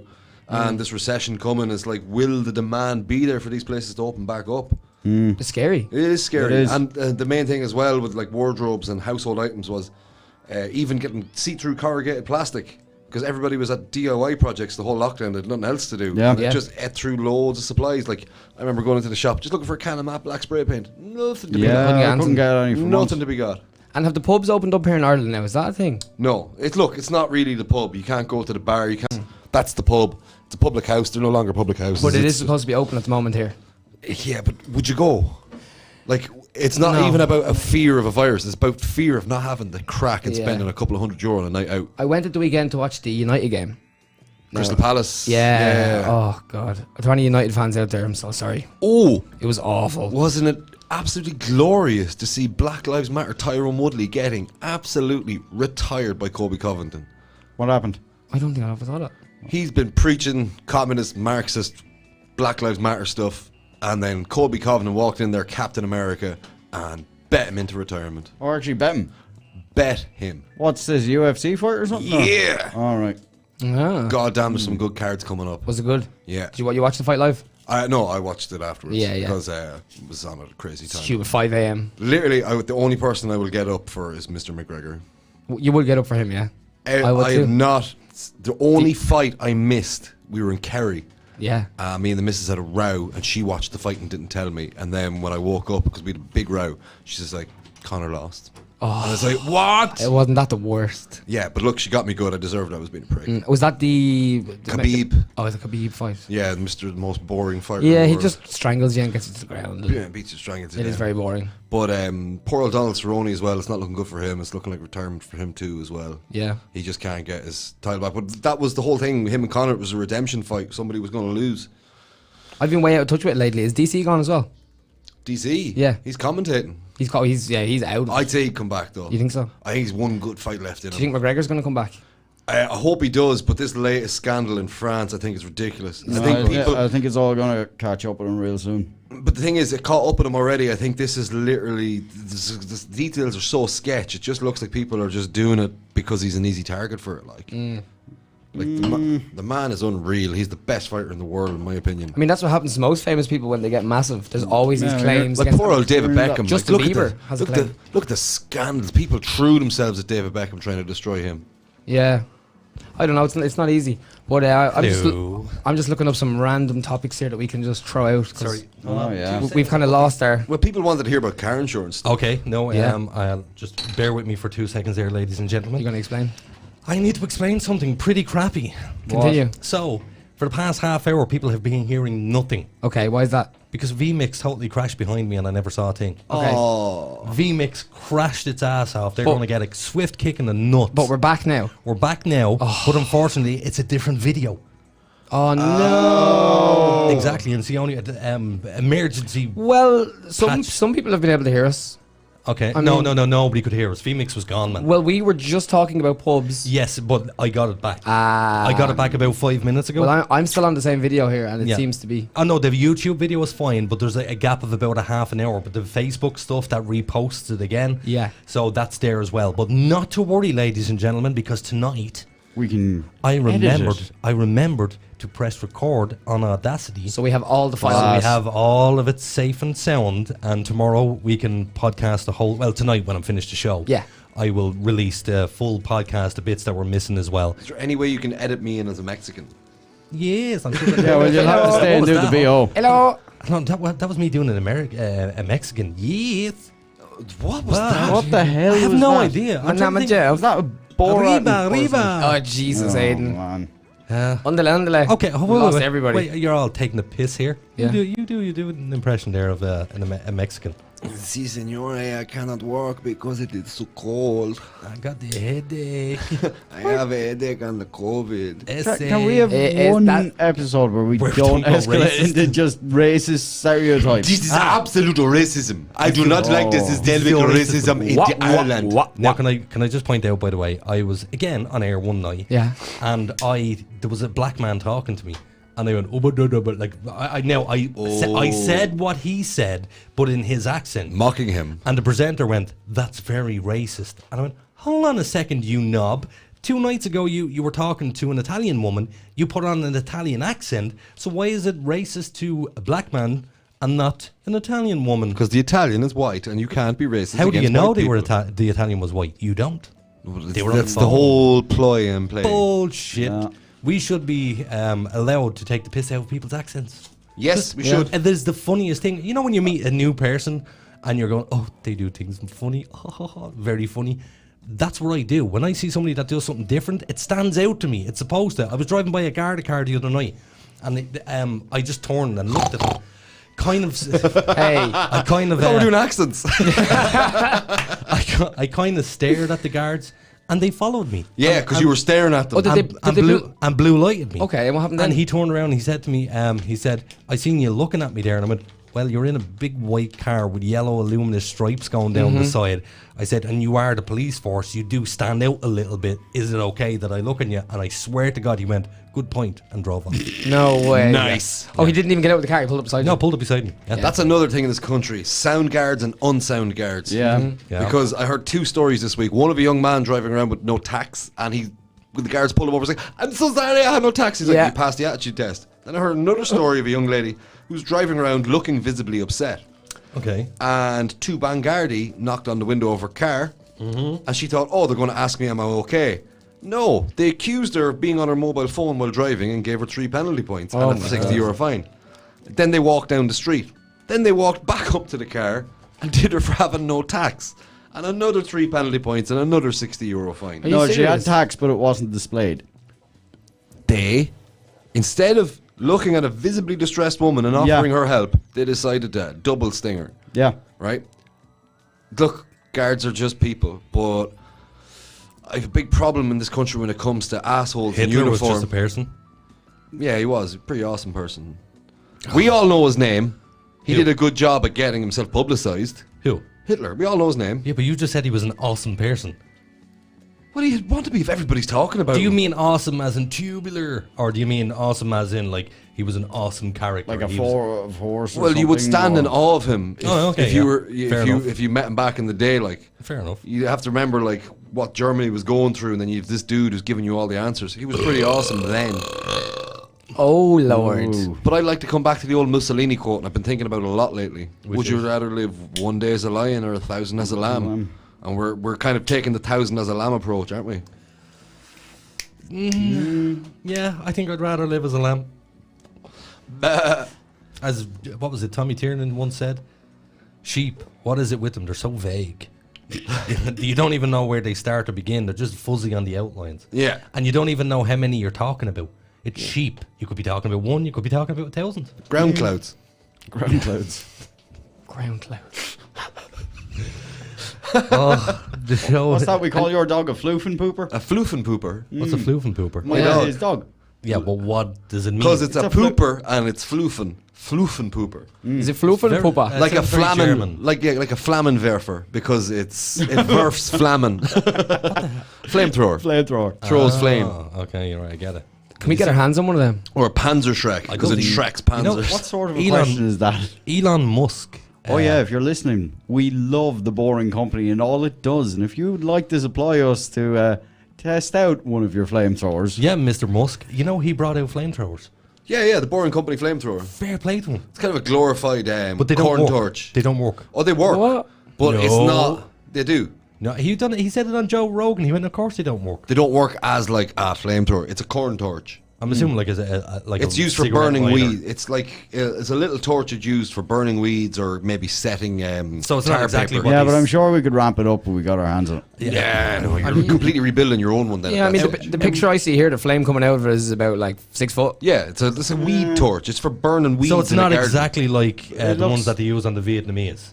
No. No, that would have been a heavy sort of a fuel like a kerosene or yeah. something, Yes. whereas this would be run off butane or The something. one thing about them torches, if you ever notice, it arches Yeah. or something. It's because the liquid is The way- so the damn liquid, heavy. Yeah. It's napalm. Is it? It's effectively napalm. Yeah, it's a thick, heavy hydrocarbon. Viscosity. It's got a great viscosity. It does have viscosity. Because the thing is, you have to pump it with an oxidizer, because to use such a heavy fuel that you can throw without cooking the soldier who's using it. And then they just became targets. They killed, like, they'd be very good at clearing areas, but someone hits that guy and he's standing near somebody else, it takes out a whole squad of soldiers. Yeah. Well, do you know what? VMix. Why is it crashed again? No, it's not crashed. No, I'm just sitting here. You're annoyed at it. I'm annoyed at them. They're going to get one of those emails. Dear VMix, you are a bunch of arseholes. Especially after paying so much for it. Yeah, it's super expensive. Yeah. And that's not even the posh version. This is the poverty version. This is the poverty version. Maybe that's why it's crashing on you. They're like, you cheapskate. Yeah. But I mean, it only goes out to 1080p, so it's the next version is 4K. Which we Who don't needs need. 4K? No, and even if we did have cameras, there's no way I'd go on 4K. Every little I blemish. Oh, we're nasty looking. I now. would. I look fucking awesome. No, you don't. Yes, I do. I You does. don't. You're not. I am one handsome man. You're He not is. an attractive guy. Say that to all the women that wink at me. Where's the proof? Say that to Where's your the wife. proof? I did overhear one Oh, woman my say wife about wouldn't beat me Richie if I one was an time uggo. that she'd like to climb him like a tree. This Well- was a married woman. Okay, so we have your one little story about him, and we only have your word to say all the women. I can do the same thing. You can, but you know yourself in your heart it's not true. Do you know what? I want to bring this up. Why is it only ugly people and gay men come on to me? Because Do you're it- an ugly gay man. Yeah. Do they look at me and go, last chance? Yeah. Is that what I am to people? Their last chance? Yes. Because I swear to God, I was on, I was sharing the Supernatural Dogshit stuff on Facebook the other day. Yeah. And a guy said to me, "Oh, you know, I like and share." And I said, "Yeah, cheers, thanks very much." And he said to me, "I'm a single gay guy from Dublin," and I went, "You up the LGBT?" You know, just to, you know, because I didn't know what to say. Yeah. But he was literally coming on to me. Yeah. You don't do that. You don't go onto Facebook and say, "Hi." But there's always that assumption as a heterosexual man that any encounter with a gay man, oh, is he coming on to me? He was. Read the message. Like, it was absolutely and that is not the first time. And you are a 40-year-old single man. I mean, like. But I've had about maybe, and a conservative estimate here, about 5 to 10 people within the last year, gay guys. I'm like, is somebody playing a prank on me or something? Dude, I get preyed on. Well, a guard. I was told I was wasting away in the heterosexual world. Yeah, you'd be a power top. I would be a power bottom. Yeah, I got offered money by. I got it. offered money by someone to let them do things to me before. Did you take it up? I did. He was considering it. I thought about it. He did. You would if it was a sizable sum of It money. was cash. No, it was €50. To let them suck my dick. Oh, jeez. Oh man, that's a deal and a half. Wow. No, look, maybe if it was 500, you know. Cash up front, no bother. If you're listening out there, 500. If you're listening out there, €25, hit me up. Here's the thing. And if He you're would. wondering how to get in contact with Richie or Nathan, the text line is 085 27 27 212. I'm going to turn that into a song one of these weeks. 085 2727 212. That was terrible. Not 21-2 anyway. And you're a musician. I'm not a musician. Well, you play music. Former rhythm guitar player, which is just a glorified bass player. Thanks. Yeah, no problem. Mr. Harris, that's all he does. But you need a bass player. You need at least one. Yeah, but you only need need one guitar player. The rhythm guitar player is just there so that the guy can do his solo. Are you in solos? You know. There were more middle eights. Not Salvation Army. What is it? What's the name of that song you listen to? Seven Nation Army by the Seven White Nation Army. Stripes. Yes. So the dun. It's very dun, simple. Dun dun dun dun. Is that bass? No, it's guitar. it's a rhythm guitar. Just sounds like bass. Ah. It's just his guitar tone. Because I Ed could shine through with that. Because there's song. no bass player in that band. Huh? It's just a It's guitar. a brother and sister. Isn't it? Yeah. Allegedly, apparently they're not brother and sister. No, they were actually married and they just said they'd market themselves as brother and sister because it seemed quirky and unusual. So they were actually poking each other. Well, they were, yeah. Well, they They weren't would be. actually brother and sister, but they were poking each other. I'm sure there's some production staff encountered that situation and didn't really know what to do. What is going on here? Well, there was Not there was realizing the truth. There was a Jerry Springer, not Jerry Springer. What's that other idiot's name that's on TV? Jeremy Kyle. Wow. There was these two guys, a gay couple, and they were doing each other for about a year, and it turned out they were biological brothers. And they didn't Incest know. is best. Didn't know. Oh, God. Well, it's not incest because they can't reproduce, is it? No, but it is incest. It is incest to a degree, yeah. And were they from the same mother and the same father? Yes. Or of just St. Patrick? Yes. Oh, God. Yeah, like they were brothers through and through. Oh, God. And they were banging each other. Could you imagine getting the news that you were banging your sister? Well, I think you deserve it when you go live on air and air your dirty laundry like that. And they're gay already. They're morons. I don't know how they do that. Because they're offering money to desperate council estate people in England. Like, Any interesting stories you want to tell us, Richie? what? Any stories you want to tell us? Sell yourself here. We're doing a Jeremy Coyle. Oh, have it, kids. That was, What? that was, I don't know. You that got was me all. effing terrible. I did get you off guard. Do you have one for me that you want me to say? an embarrassing story? Yeah. For you or about me? I don't know. I have loads of embarrassing stories. About all of us. About, well, no, not really. You got no dirt on me, really, do you? We've plenty of dirt on you. Don't worry. No. I don't know. No, I don't think I have. Yeah. You don't be shaking your tongue at me either. What was that? Oh, my God. Yeah, that's... For all you audiophiles out there. All the headphone users.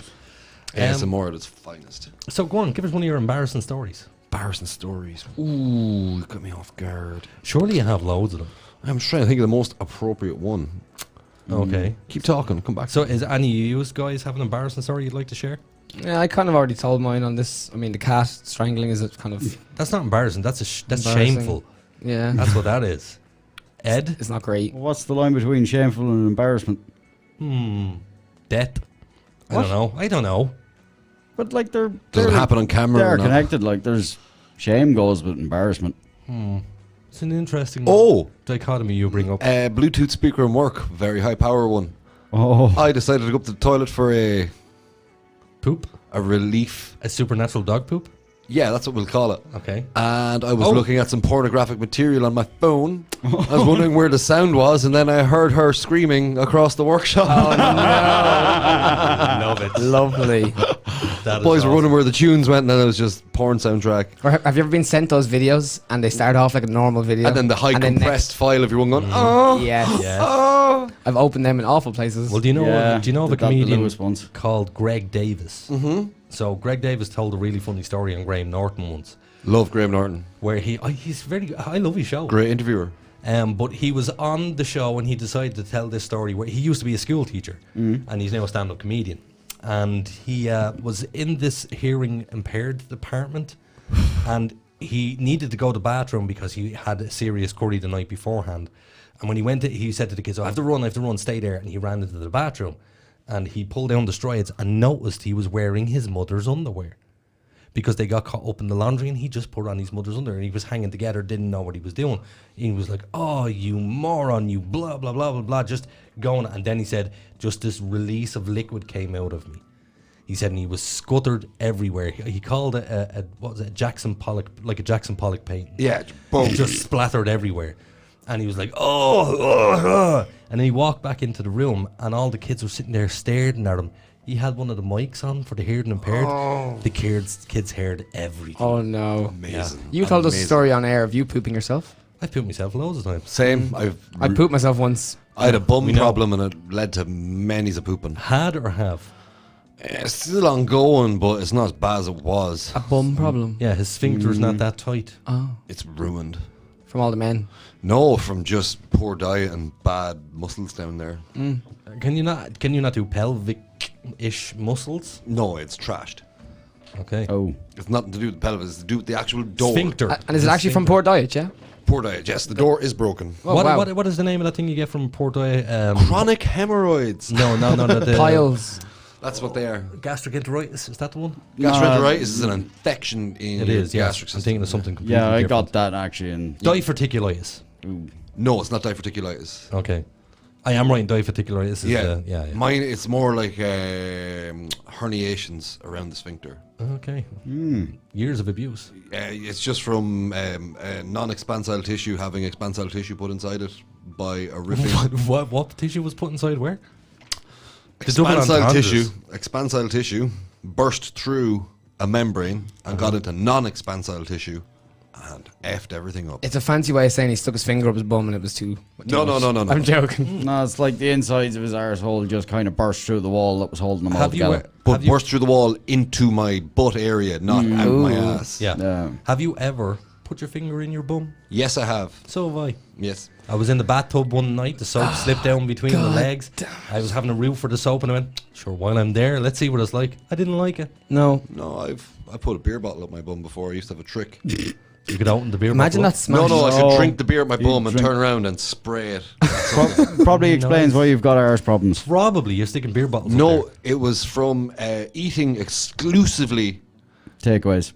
Yes, eating exclusively takeaways for about 2.5 years. Greasy foods. there. Well, Nathan just turned around and said something about, could you put the bottle up there? What was he? Imagine if the bottle broke. Yeah, so, Oh. have you ever seen jar. one man, one jar? Wow. Does that when the jar cracks inside him? Yeah. Yeah. Cracks, it explodes. Oh my And you God. actually hear it going, Yeah, and he then- deserved every bit of that. oh pain. yeah. But you know, he went on Oprah Winfrey. What? Yes, because people were looking for him so much. Who is this guy? Who was this crazy guy? He went on Oprah Winfrey What did he have to say for and himself? uncovered his face. If he wants to come on our podcast, he's always welcome. Yeah, one man, one jar guy. Get him Had on. a tiny willy. Oh. Did you did see the willy, obviously? No, I didn't see the willy. No, it was just like, do you know an aardvark? Yes. Yeah, an anteater. The little nose. It looked like a tiny aardvark. Oh. Yeah.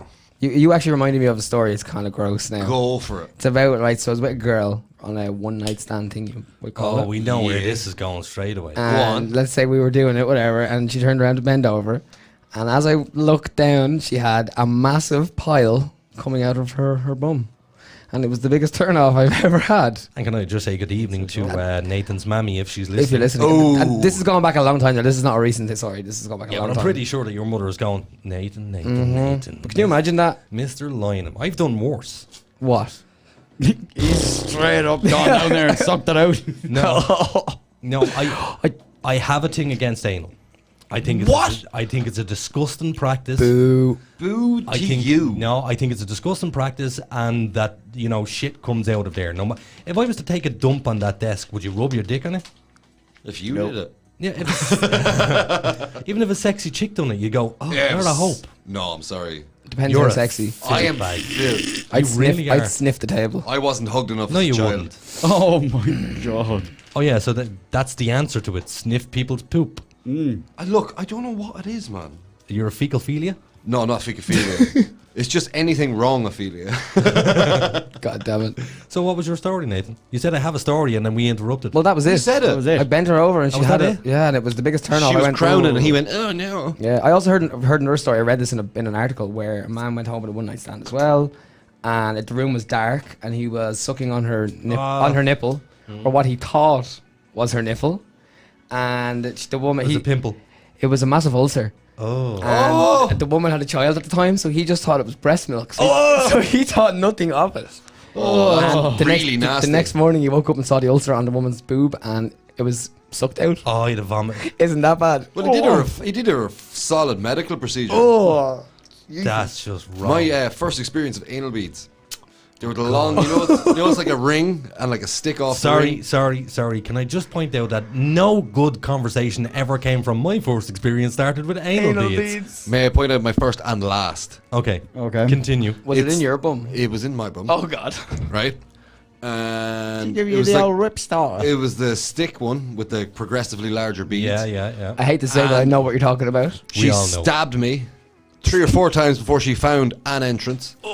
And she was very inexperienced. I think this may have been her first experience with anal beads also. She put them in there, whatever, and was quite pleasurable after about 5 minutes. And then she pulled them out like she was starting a lawnmower. And I turned white. And you say diet is for the problem? Exactly. I don't think diet is the problem you, here. mate. No, because I asked the doctors, like, no, it's diet. Bullshit. Sucking beer in your bum. Hold on. No, they put a camera up there. and Did they were you like, Putting cameras up your Did arse, you that's another explain thing to the listen. doctor? Thanks, Ed. Did you explain to the I doctor? told them everything I did. I told them about the beer bottles. I told them about the mal experience. I will not lie to a doctor. They're the one person you don't lie to because they're trying to fix you. Yeah, And if you don't sensible. tell them what's wrong, they can't help you. But I mean, you have ass problems. Sorry, it's not a diet, man. No, it is. It is. Anybody can see It's past from that. trying because peristalsis was hindered from the lack of fiber and too much red meat in my diet. And from widening your Yeah, sphincter. good question. No, the problem is beyond. So it's not the sphincter. No, it's the whole last foot Oh. of your my gut. large intestine. The whole last foot of it has all these bursts. Oh. It's the actual muscles of the ones that do the last bit of peristalsis. I'd love to say you're an interesting person, but you're a freak. I'm a freak. Everybody's a freak when they get honest. I also have a question for you. How far could you spray the beer from your bum? Up to 8 feet. Wow. That's a true. talent. We measured it. Did it get you drunk? No, it wasn't in there long enough. Oh, but if you had kept it in, It probably. I couldn't keep it in. It's fizzing away. Just get it out as quick as you can. wow. I truly do hope that Anne's not listening. Sorry, Anne. No, look, to be respectful of the Supernatural Dogcast? Supernatural Dogshit podcast, not just the podcast.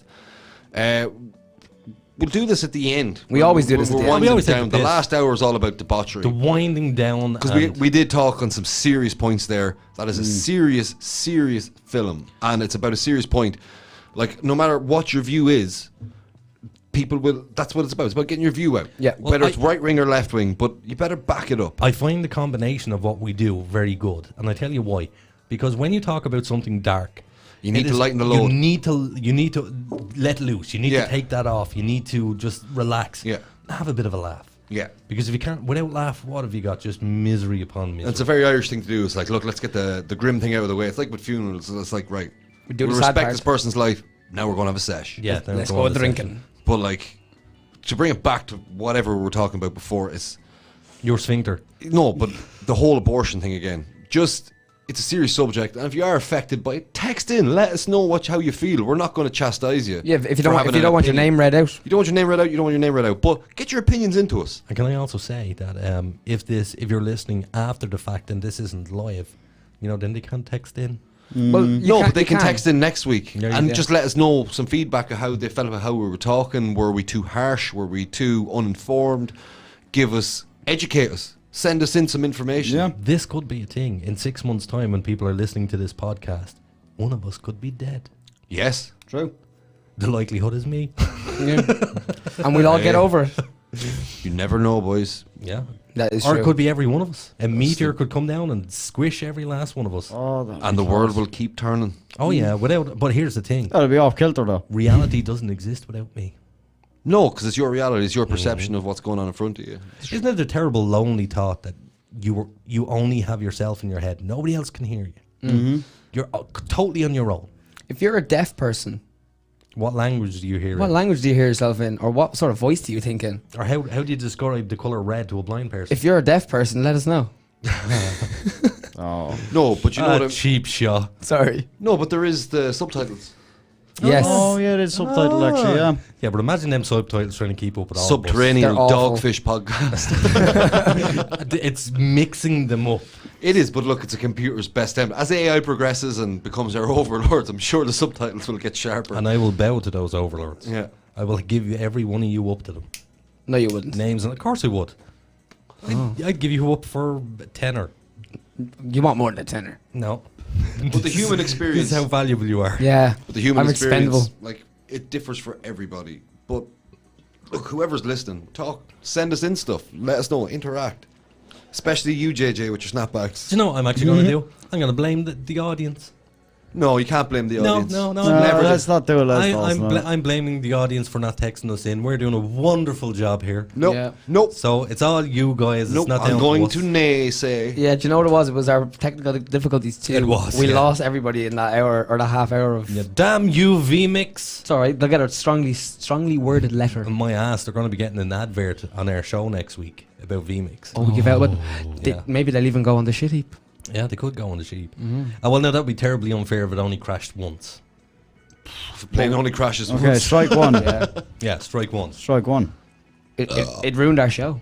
No. Well, it didn't ruin No. Well, for the listening experience at No, home. we ruined our show. I'm pretty sure poor Michael is... not Michael.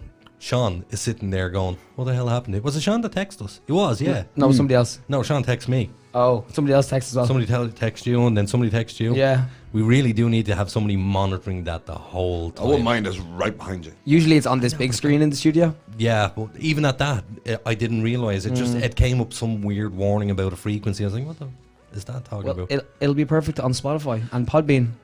Yeah, it'll be fine. Yeah. 100%. Because I did press record for the first time. And everybody got to hear Anne, and she was great. So She was amazing. shout out Anne. Thanks for coming on the show. Amazing. And if you have been listening to the third half of the show, I'm very sorry. So sorry. We That's do what like the third half of the show is for, though. And this part of the show is not for the faint-hearted. The fun part. is. But why does it always turn to sex? Because we're all there. Because we're men? We're all dudes, yeah. Is it? We're all perverts. Like when Hazel is here doing the fun parts, does she bother bringing anything up? What's her input on that? What do you mean? You know when we're doing the fun part at the end? No, she usually gets stuck in. But does she bring up like sex stories? I think she did before, yeah. No, I'm just trying to figure out, is it a man thing or is it No, is it depends a on woman? how women you're just aren't wired. as brazen about it, I think. They're every bit is guilty, but just not as brazen about it. Yeah. Yeah, see, we find humor in sex. I'm going to tell a story now, and I swear to God, this is how sexually immature I was. And still are. I so am.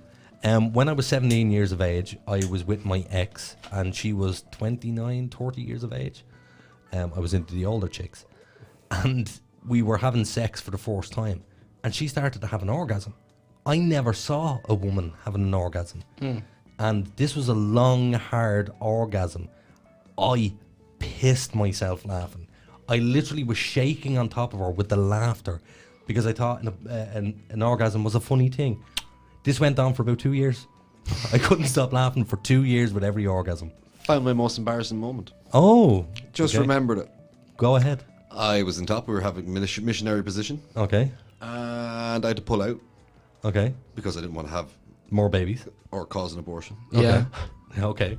And I pulled out. Whatever way I pulled out, it kind of came out and went back to where it was, but outside the vagina on top of it. And was pointing directly at my face. And I jizzed. And it shot up and it caught me right in my eye.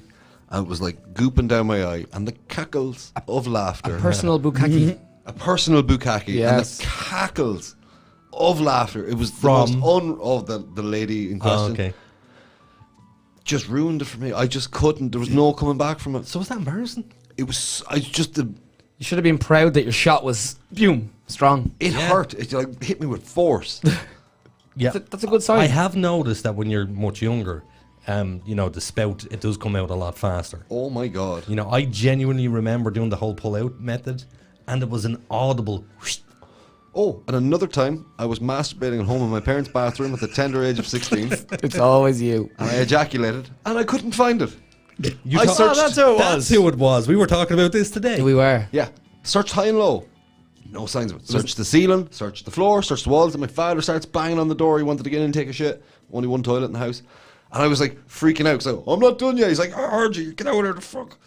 And, I swore. Oh no! 3 minutes to go, and I you know swore. what we're going to do? We're going to have a swear jar next week. Yes. I think that will prevent it. And the proceeds will go to me.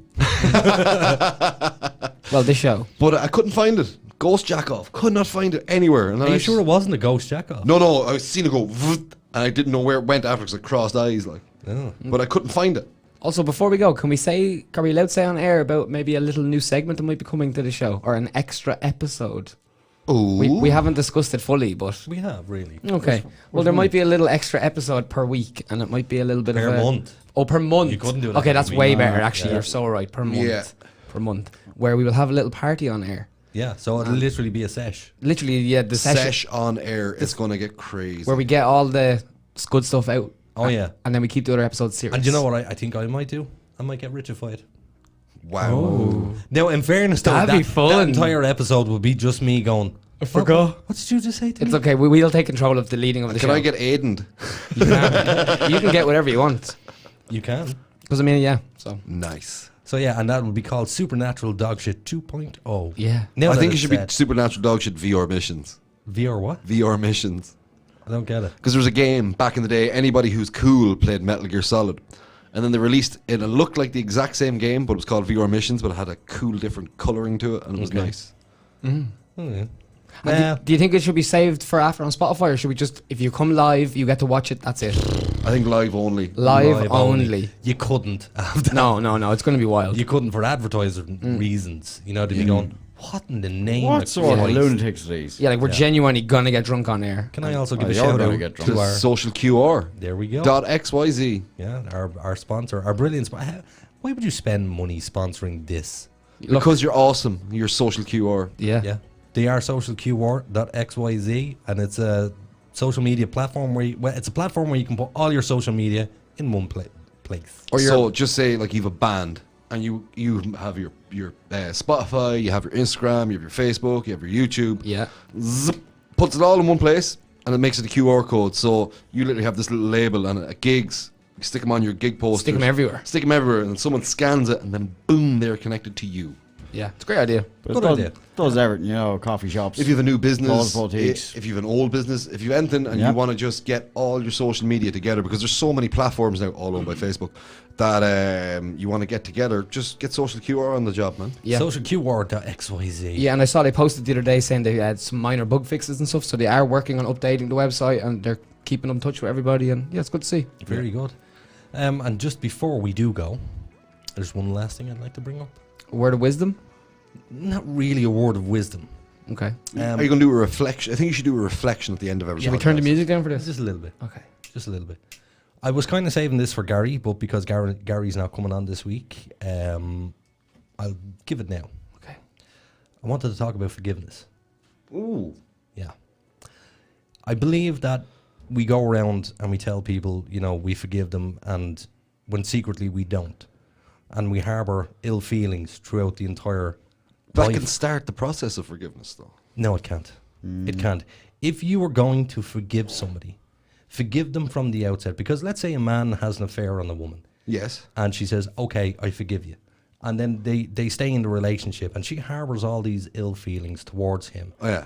And she doesn't actually forgive him. That's not forgiveness then, yeah. It's not forgiveness, and it will remain toxic for their entire marriage. Yeah. Until it's addressed, yeah. There is something about true forgiveness where it actually relieves you. If somebody does something bad on you, you either make a choice. Forgive them or don't forgive them. But if you don't forgive that person, you need to cut that person from your life. Because it'll be toxic, yeah. All you're going to do is have a toxic relationship, whether that be an intimate relationship or just friendship. Yeah, we've probably all done it, have we? Seen it? Well, I think we've all witnessed, we've all done it where we say, okay, I accept your apology, I forgive you, and we don't. Mm-hmm. Yeah. So just to save face or pass. Just on to save face. Yeah, get easy. And I can't express this enough how important it is to actually forgive people. It will take your suffering away. Because I was having a conversation with somebody during the week and it was about that very thing.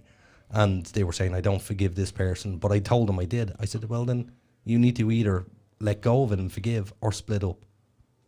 And it's the only bit of advice that I could give the person, because there is zero point in continuing on anything when you harbour ill feelings towards that person. It just makes both sides toxic. Both sides toxic. Yeah. And on that bombshell, as Mr. Clarkson would say. God, I love Jeremy Clarkson. You gotta. Do you know what I actually want to do before I end the show? What's that? I want to, hold on. Oh, my leg has gone dead. I want to stop that there. Yeah. Dying to hear this. Where is it? You want to hear this one more time? I do. Shouldn't be a story, not even a peep. That's why it's going on Ed Shit Heap.